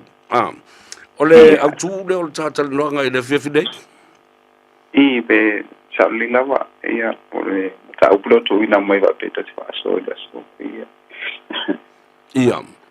Se tata le noa la ia ungo le fo ngase wai le fo wa le va tele tau sanga ai te me alu ai matua onga lava unga o le fa mai le o le fulu ai ana le fa pea o le tale o le tafe o le isu o le tinga o mata ia maisi me fo le tinga o le tino ai le loa e ai a unga a le mafai o na tong fitia e o atu inisi tulanga fai ngata mo le anga iluma Sa ole nei lava io e pila mana ai ta ua io e amatala veisi o fa vela vedo lo so le fiva o fa mali amata voi se vai atu lava po ta po lo ka po le isu amata io o ni si po wa amata tau tale te le la le ma tu o le tale e tau a fie ko le ma na mo tau sela atu ya la ngona po o vai o le tino po tinga o so nga ma so tino io so e la pa ia tangata ma uma isi pino taitasi lu ya un sen marato e foi nisi se vai tu lava e no le fiva lava e se vai marato io ale lava ua moina de vai vasi malo ta wotele ile fa fonga mai fo ile tatu atunu ile au lindei o ai la te tau ona failo na tui pui o le fulu e ai nei tau sanga fa tapu laa o tangata e te tau ai ona fatino pe so tangata lava e ono mea maanga va e faile tui ya sa ni anga va uma tui pulu e ia ai inga ko e papito mo e ono mo e ina fai fu le tui o fulu potato or groups like ya or tatangata most vulnerable which if tau wa ina fai ngo tui fulu wa la val puinga wa apia a fiela to le fulu fai singa tu nga fo o ya unga o na afia ya mo le fulu yo e pate ta ingala o yo famalosia ele o famalosia pa o tuaina mo tatou tina mama tua ta I ono lima tau sanga I lunga e la tu eligible for mole vaccine for free flu vaccine e o tuaina po I tatou tamititi ono masina na lunga e mise lava ye e mo ni mai ta inga po mai sela o nisi fo e mo le mai suka o po mo po ngas mako pau po ni mai fatu e ma nisi lo kanis ese o afiai o tato o groups ne vai na e eligible for the free vaccine ai io e o lo fa solo fo ia faingo tui tele o tatou company tele tanga venga foi a wala vale tama fai o le puinga lava fai titi ale pe peshe le fugu malo fa tele lava ile fa fonga bai le tudu a fai fato a ki mai lau le tio ia malunga fo o le tatou Facebook page ia ma le tatou YouTube channel ia o la malo le sunga ya Dr. John Schuster mai le tātou whono out west ia o le o mawhasoa le tūlanga le tāua tele le whai o le tui pui pui mō le ngase ngase le furu e te tali tonu mo lau whaatuatuanga lau sunga le whomai Dr. Schuster e saunga le mū o tātou tangata pe a whaatino le tui saunga le mū le tui to telo tātou tangata no e to lai ti lau sina pasene ona I tangata po I e ono I aini reactions po I tui I le latu langa o te pautua ina ia sue mai lo fo mai ina ia confirm le ia mese na yeni reaction I tui ona tuanai tui pui pui tui o COVID per ba pena ke se reaction I tui te na la hona ona famautu we ma confirm mai lo fo mai e tarse ngai mo e tu e ma lo va te tele lava o fea e mawhai o nā wanoa ia le tui le mawhai o na whai ai pe o e ni no whanga whaapito e anga I e o tātou tangata ia o tele lavo o clinics lavo roll out taile tu e fulu na matai na mai laso mo a perita e pai po I tātou whaitala pai e tele po ia o afo e mawhai fo na e pasota I tātou le ngata pai na pasota I mai tātou posenta I le porno o te mawhai na direct tātou I po ila ia tātou tangata I locations for ima centers lo fai tu el fulu e mo foi mo vena pokina online through the vaccination helpline and na vila mo mai ia location is le provided tu el fulu malo paftai ta wo le fa fo mai le o to fa fo mai e avanoa the injection is available at any chemist any of your family doctors and whaiona nga ia na fo ia tātou office o le fono e whaiona anga ia Dr. Schuster ai se ai whai ia le tui pui pui ai tausanga uma ma te tau ma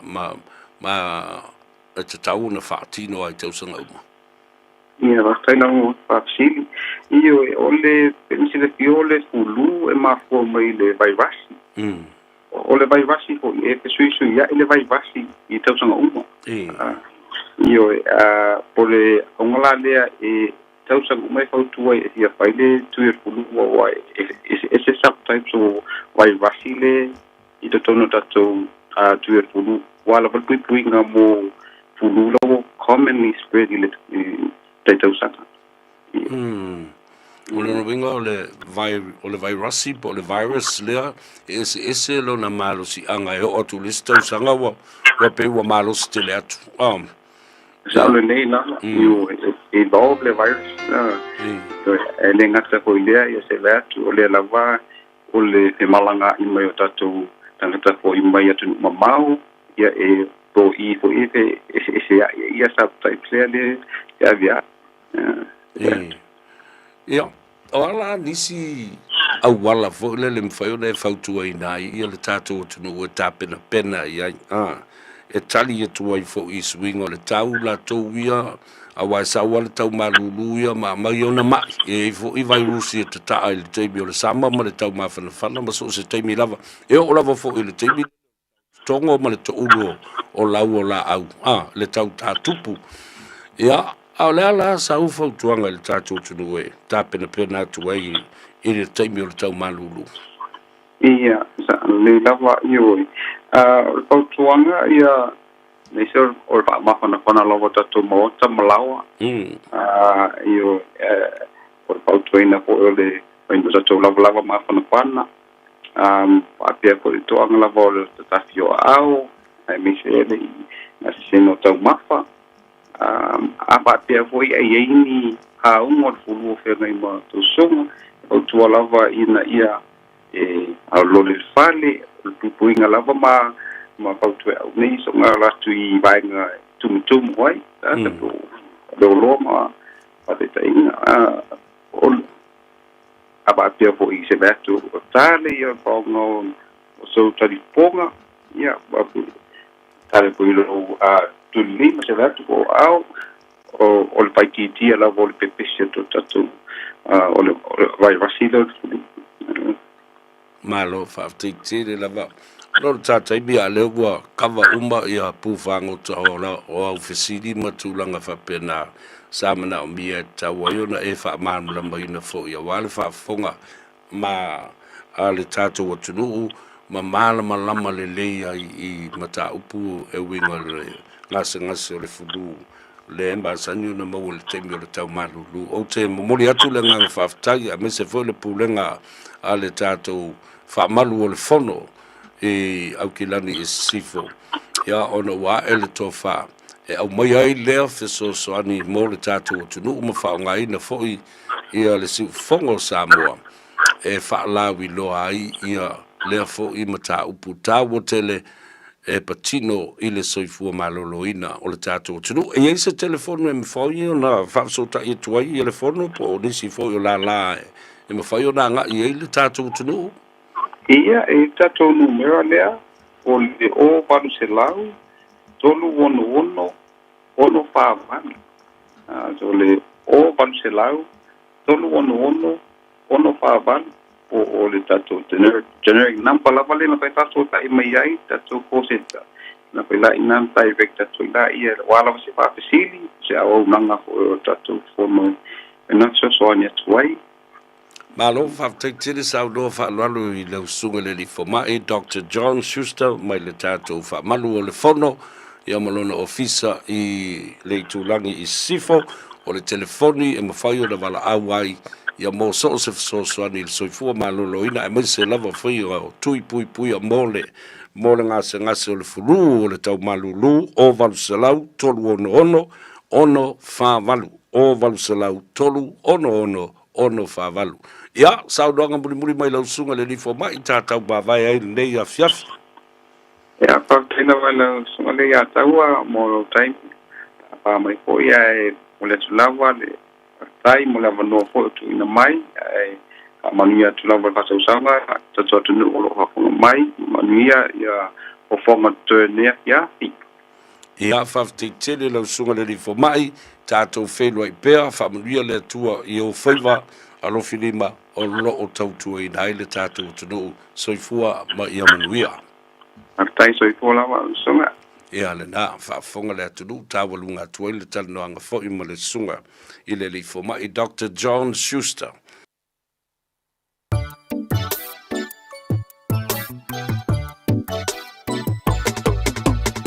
You make me feel like dancing. I wanna dance the night away. You got my body shaking and my pain have gone away. There's nothing more that I want than to dance right here with you. My beautiful Samoa princess with the island boogie shoes. Siva, Siva, Siva Maya. Lala Maya, Atamaya. Wae olele tele. Ata ala pete. Oh oh. Teine ea oh oh eh. Oh oh. Ola upele. Siva Maya ia. Mae pese.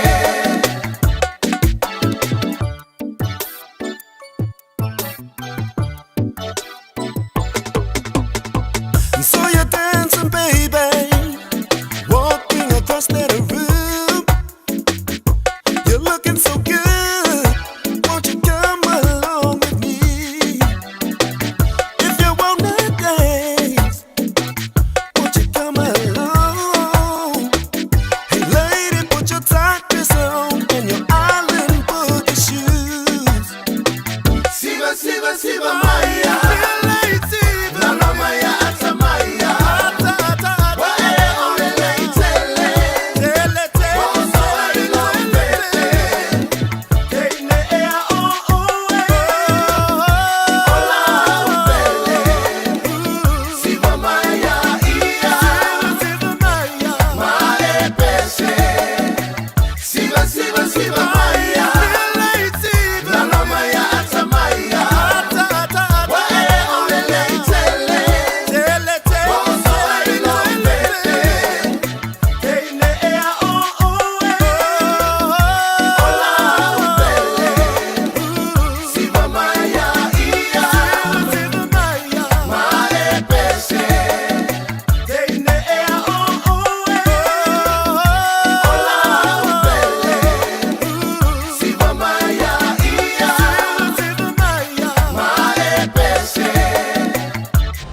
Attention all Baine Toa, saving the world. Thank you for showing up for your family and community every day. We appreciate you. But even heroes need checkups. Your next mission? Protect your future with regular breast screening, because a breast screen today can save your tomorrow. If you're aged 45 to 69, book your free breast screen with Breast Screen Aotearoa. Call 0800 270 200 or visit timetobreastscreen.nz. Au kilani saute, sa ilise sa mo oe malo ai. O le Enterprise Model Group manukau o lau fale tāwale wha moe moe. O tele tāwale matango fie whilwhili mai ai, tele le fisosoani o lau whai ngā luenga mo oe, mo se tāwale talawhia ngai, su mai i le 5 Grey South Road i nei manukau. Asias fo i le upenga tawhailangi enterprisecast.co.nz, pe wala au mai i le oval selau, 5 lua tolu wha. Enterprise Model Group manukau, sa ili, fili, ma ave loa lau tāwale.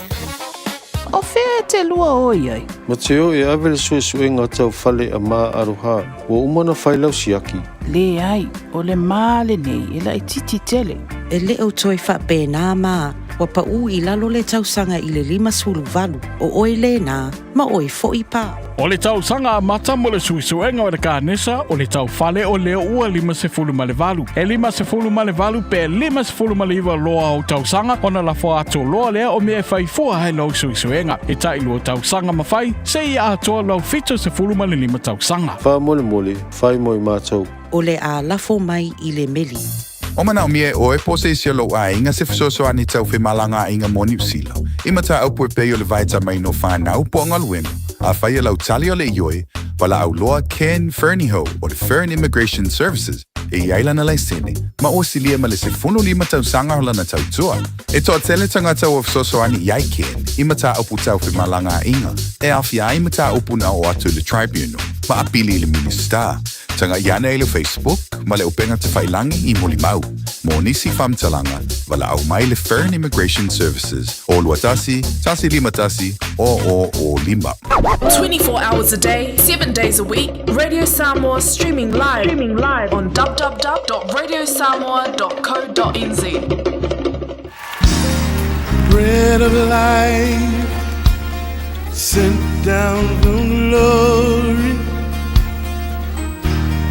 Many things you were on earth, a holy king, a carpenter, but you are the living word. Say it now. Come on.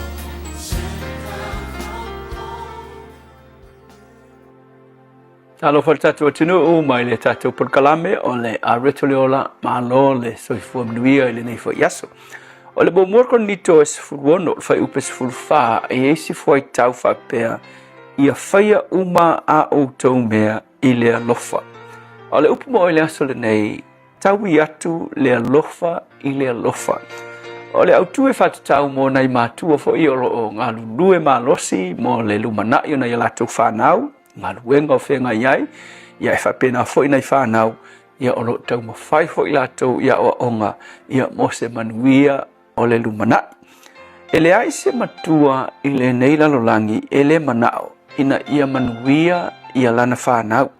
O le mafuanga le nā e ngā lulue mā losi ai lava le tele o matua ia ti ngāo na whaingata le o langa ai tau mawhai lava e ngā lulue ona o le alolofa ia manuia ia le lumanai ona ia latou whanau. E le tala sa whaalongo e nafi mana ia o fia whaalongo longo le tala lea. O le tala e whapea, o le moli mau le tasita mititi wa matua wa manuia lona o langa. Aia ola na moli mau le na whai e winga I sion tama woti. Whai mai le tala le tamaititi. Ina umavae ia le oti o lo tama I le tele ni asu. Ia e te ia wa o tau I le wallet tuai lava lo tama. Ia o tangolo le wallet lea tilo I te tonu. Ai o kau le wallet le ima se kupe. Ai na o lo kama iaka. La tu e lo tamai tu tono la na wallet. Ia o kangolo ave le wallet I lo tina. O fesiri lo tina. Pala nea ku oi e tad lo waka kongo la nga wallet. Ake vai ku lo kinga. Ua malingi lo I mata lo tina. Ia fai mai lo ma lo tina. Wai lo sande mea ua ku'ua e telo waka I kongolanga wale. Wa so lava ia. Au e lai titi. Ia sa fai mairi al toi ina alu fai ngaluenga le tinga ina lana ngaluenga. Ua lela vai le ngaluenga wa fai ngatala na ngaluenga sa ngalue ai. Ai so se teimi ai tilo ai le wallet. Ma va ailo wata lea. E wha manatu atua ia te ia o loulu manai. O lea yo na lima. Wafo ile kia onga. A kupe ia mawela na ngaluenga. E kau mawhai. Ina ia manui ailo wolanga. E ala ile whainga o lawa onga. Ia whai mai. Wha anua noa leo kamikiki. Kilo ila leo kamikiki ro ngā kale kongo le wallet. Ma fau wha pe folo o ia. Kalo whai siup ka ma. Nuna winga o le wallet le wangau ngau. O le ata e kau mai ai. O lana ngaluenga le sa whai. E le mo ia lava. Ai ua ngau e le ise tupe. O le tau mawhainga o lo urumanga. Ngei lau wa mangwia lo urumana. A lea ua alu siu kama. A o le kita ua. O le alofa nga whaavae ai le ngalue le tama. Ina ia manuia lo natali. So mo oe whaila ngei aso. A tonu oe se tama po se tina. O e ngalue ma losi ngei taimi. O le lapata inga ma le fautuanga mo oe. Ngalue ma e mawhau I le lumanai o la whanau. Ma lo le ngalue ia a whaifoi o esta maititi o a onga ia motivate o I le alofa. Pe o le kala lenga e whaalongo ai. E ki alofa whai maitala tuspa ia whaia mea uma I le alofa. A e a onga fua lau a onga I le alofa. Pe ngō whai soa lau fo I ta maiti o ma kou au loko. Ke whai soa I ai. A whaavae lau a onga I le alofa. E ki alofa I lau tama.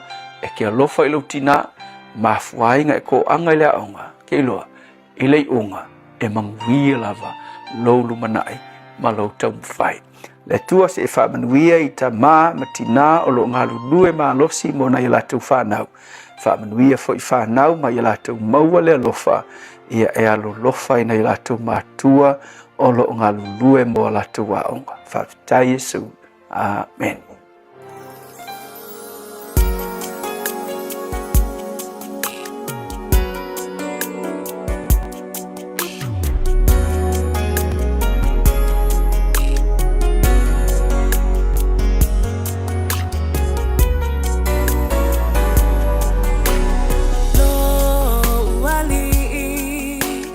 Yesu e, fa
Si ile whawhetai mai leo vipese le hallelujah worship team le divango le woli e taurunga tuaile polka lamena ole a rito leo lai pe ona funga datu muta breina lea e le sunga le Fiafia pasta la fai le kopa le Assembly of God I lano I savai.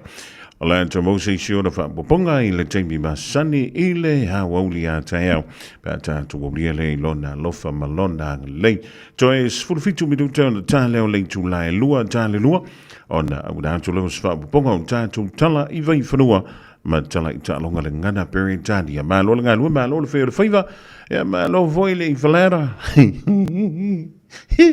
I oe po o kala o ainga ki ve visi ei oe I elangi ia woli māneia. O tele whawhita au li ua awhiai au kilani. Ona o le whisuia inga o le tau. O ngā luenga te tele o whila ua inga. O te talaia wanoa mo le whaalele a atili o au kilani. Ua o le taime tala noa ma whaanga I oi fufuanga. E mana o mia le pui pui o tangata ma alato mea tō tino. Ia whau whale I whanua tala whiangai. Ia taula lata I whale o loa. Whila ua inga lau tele, whaapea whale whainga luenga. Mo nisi whaamtalanga, tala I ana I le AK Have Your Say, Auckland's Future Housing Plan. O te tala nei awanoa, e whaali ailo finangalo. O loo au mai ale nei whi au tāua, ale Auckland Council. Tāmaki Turuki, All Together, Auckland. Attention all Baine Toa, saving the world. Thank you for showing up for your family and community every day. We appreciate you. But even heroes need checkups. Your next mission? Protect your future with regular breast screening, because a breast screen today can save your tomorrow. If you're aged 45 to 69, book your free breast screen with Breast Screen Aotearoa. Call 0800 270 200 or visit timetobreastscreen.nz. O le Casa Beds and Appliances, o le tali o umanaonga, I o loa e whaatotonga ilo mauta, ini taulelei, toi anangata, e mawai moenga ngao si tutono New Zealand, whaapea se tino fōa potumalo lo, lau ai manofoa, TV, la au pese, usa aisa, masini tā lava, telefoni Fiaviai, maisi. A few ane loa I le whawhituwha Great North Road o tau, po le tolo fituiva Great North Road I Henderson, le Casa Beds and Appliances, telefoni o valu selau, lua, 5 o valu selau, lua, 5 Radio Samoa. Taslima ivatolu amo.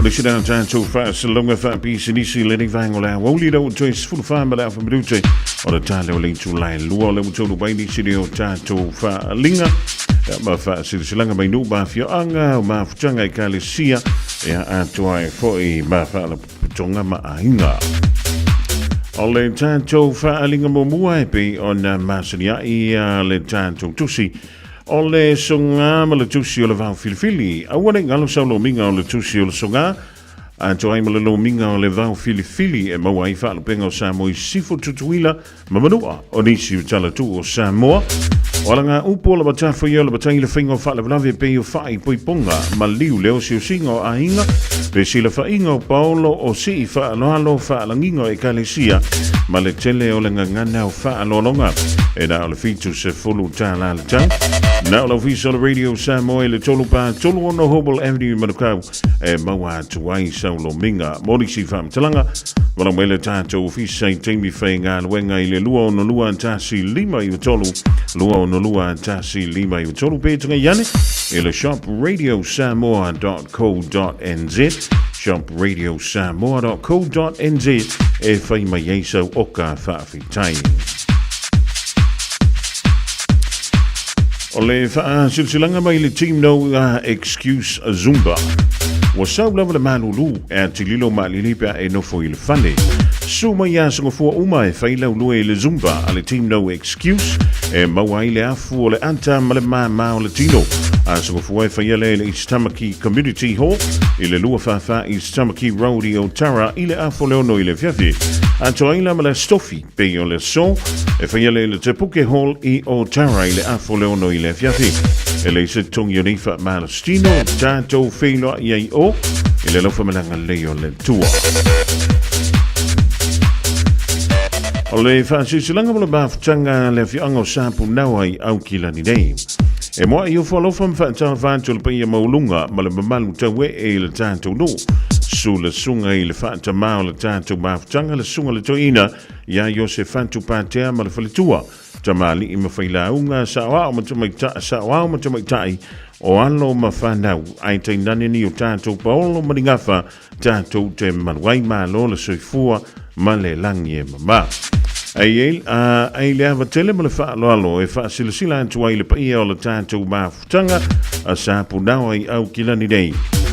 O le a whaatoro wina e a le tātou whaamoemoe peo na ato whaina i le a solusu maleiva o au kusala stona i nei le no whanga e peo na silafia le PIPC o ne hanga i le afo le sefulu i le tai ao. E tālo sanga atu fo i malanganga ma walalo e mana o mia lo tātou au i uma ona ua vai seo ngā fo i tātou te le i toi ma futa. Ma o lo iei ni mata upu e mo mi aiso o tau whirangalo. Ia ma o loule a wei mai o le ale a vea lea ma la e toi tolo po i na aile wha moe. Wha mo le wha mta tuantu lau la fonga i a masina teitai a wā ia so o tau whafonga taua wha mo le aso. Talo pe le toi teitai manu ia tu iei lo tau soifua. Ia ma so ma tau wola tātou wheilo iai lona lofa ma lona anga le lei. Fai ma le wha lona lava le reifa silanga e le fionga le teitei fono o le sui teitei fono ma le lau a fono o le mawhtanga sa punawa e au ki lani nei. Moniksi wha mtalanga ma la wane le numera leo le o lua lima lua tasi valu iwa tolu valu. O lua lima lua tasi valu iwa tolu valu wha tai. O lengsi e tātou wha silanga mo le ainga sa se manu. I le ava male whaaloalo o talo ato eisa whiloa inga le tātou ainga i fia whaataunuina e le masino fau le masino se te mailo na aso sfulu mo le ono. O le rei whiloa inga o le a whaia le mautou sia le a taua Ioane alo ni neva se manu whau o mua pele ava i sa pulu i sa le lolonga. Tal tonu o le a whautangia mai le rei whaasalonga mo lo tātou whaatasi mai le rei aso i pei o na wha i lo atu. So i fuama i manuia lo se nia le rei whaasalonga e le sa o la inga sa se manu le tira ia se manu ana teni. So i uma walangola maina le rei whaasalonga e au fiai se manu witi fono ia ta whaunga ti asione siali antawa Ioane matole foa Iosefo whaafetai. O nisi dao tātou whaalinga lau tonu mai le rei fo i vaenga o le hawauli i na ua toe iwa. O la whaminu te o leo lo toe o na tā leo le tu la e lua ia e a mailo wawau. Ma na ia le vevela o le la le ua koe sulu mai. Tālo si o na wai whafola utanga mea. Tali e foi le teimi piki e le whana wa onga i le awa uli nei. Fiafia o lo uloto i le manogi o le puata unofo e ono mea tele ai su ia i saufa a solo. Fiafia o lo uloto i le manogi o le puata unofo e ono mea tele ai su ia i saufa a solo.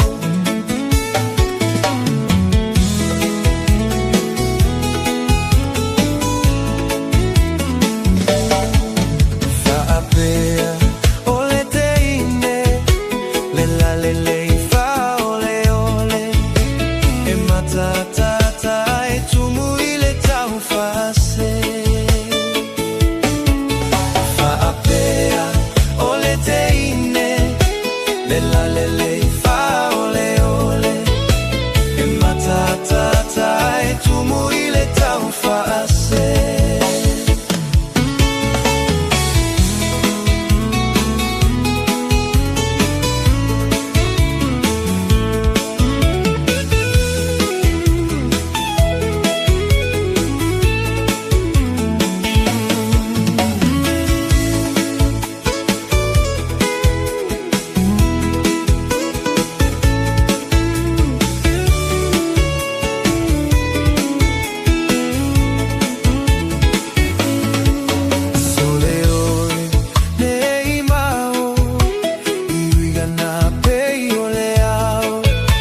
Vai mai alofa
taina mu Tolo tolo maualalo Ile fale ole apuao Ayata fama ela maisia ula ile taina mu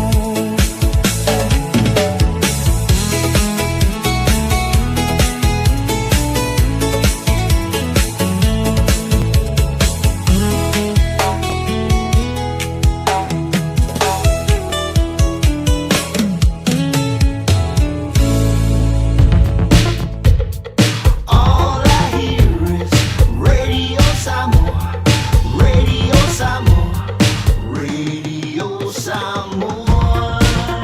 Tasilima iva tolu amo.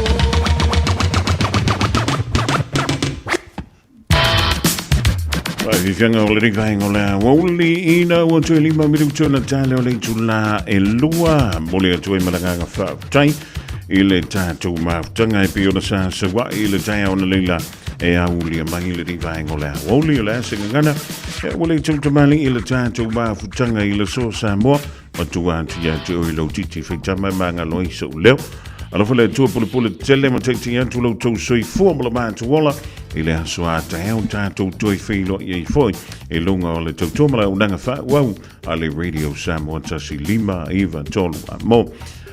Le fiafia na nei o le a saundi mai le sunga le oa o le fionga le mutu tau langi i antaito e tau te mafuta mai le tula e ono se i o lia lawa se teimi o le po a na nei ai maru i tele na singa mga luenga e pe o le tōfia iai ya nga ye tu fo i mo fainga mano longa i le po ana nei au ina mai o tātou angilu tausi pui pui ya te oe ma mai tātou mai na ia mo se fainga mano longa file mu ala fai mai ai whangunga le lei o le fai unga o le vai aso le aso a tau i lona lofa malona le lei ai ba i le whana wa onga i se e fo i lau tala noa ia ma se e fo i lau maka makanga ma lau fai ngā sa veu le nei a wauli lau telefoni ia e tuwai e loa ona peki i la tau alo vātu o whenteanga iai alu ma ave le Radio Samoa ia ma ave lau kanga fuala au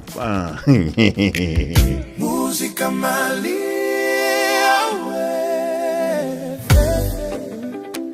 Mana e siva Música malia Say am I a nightingale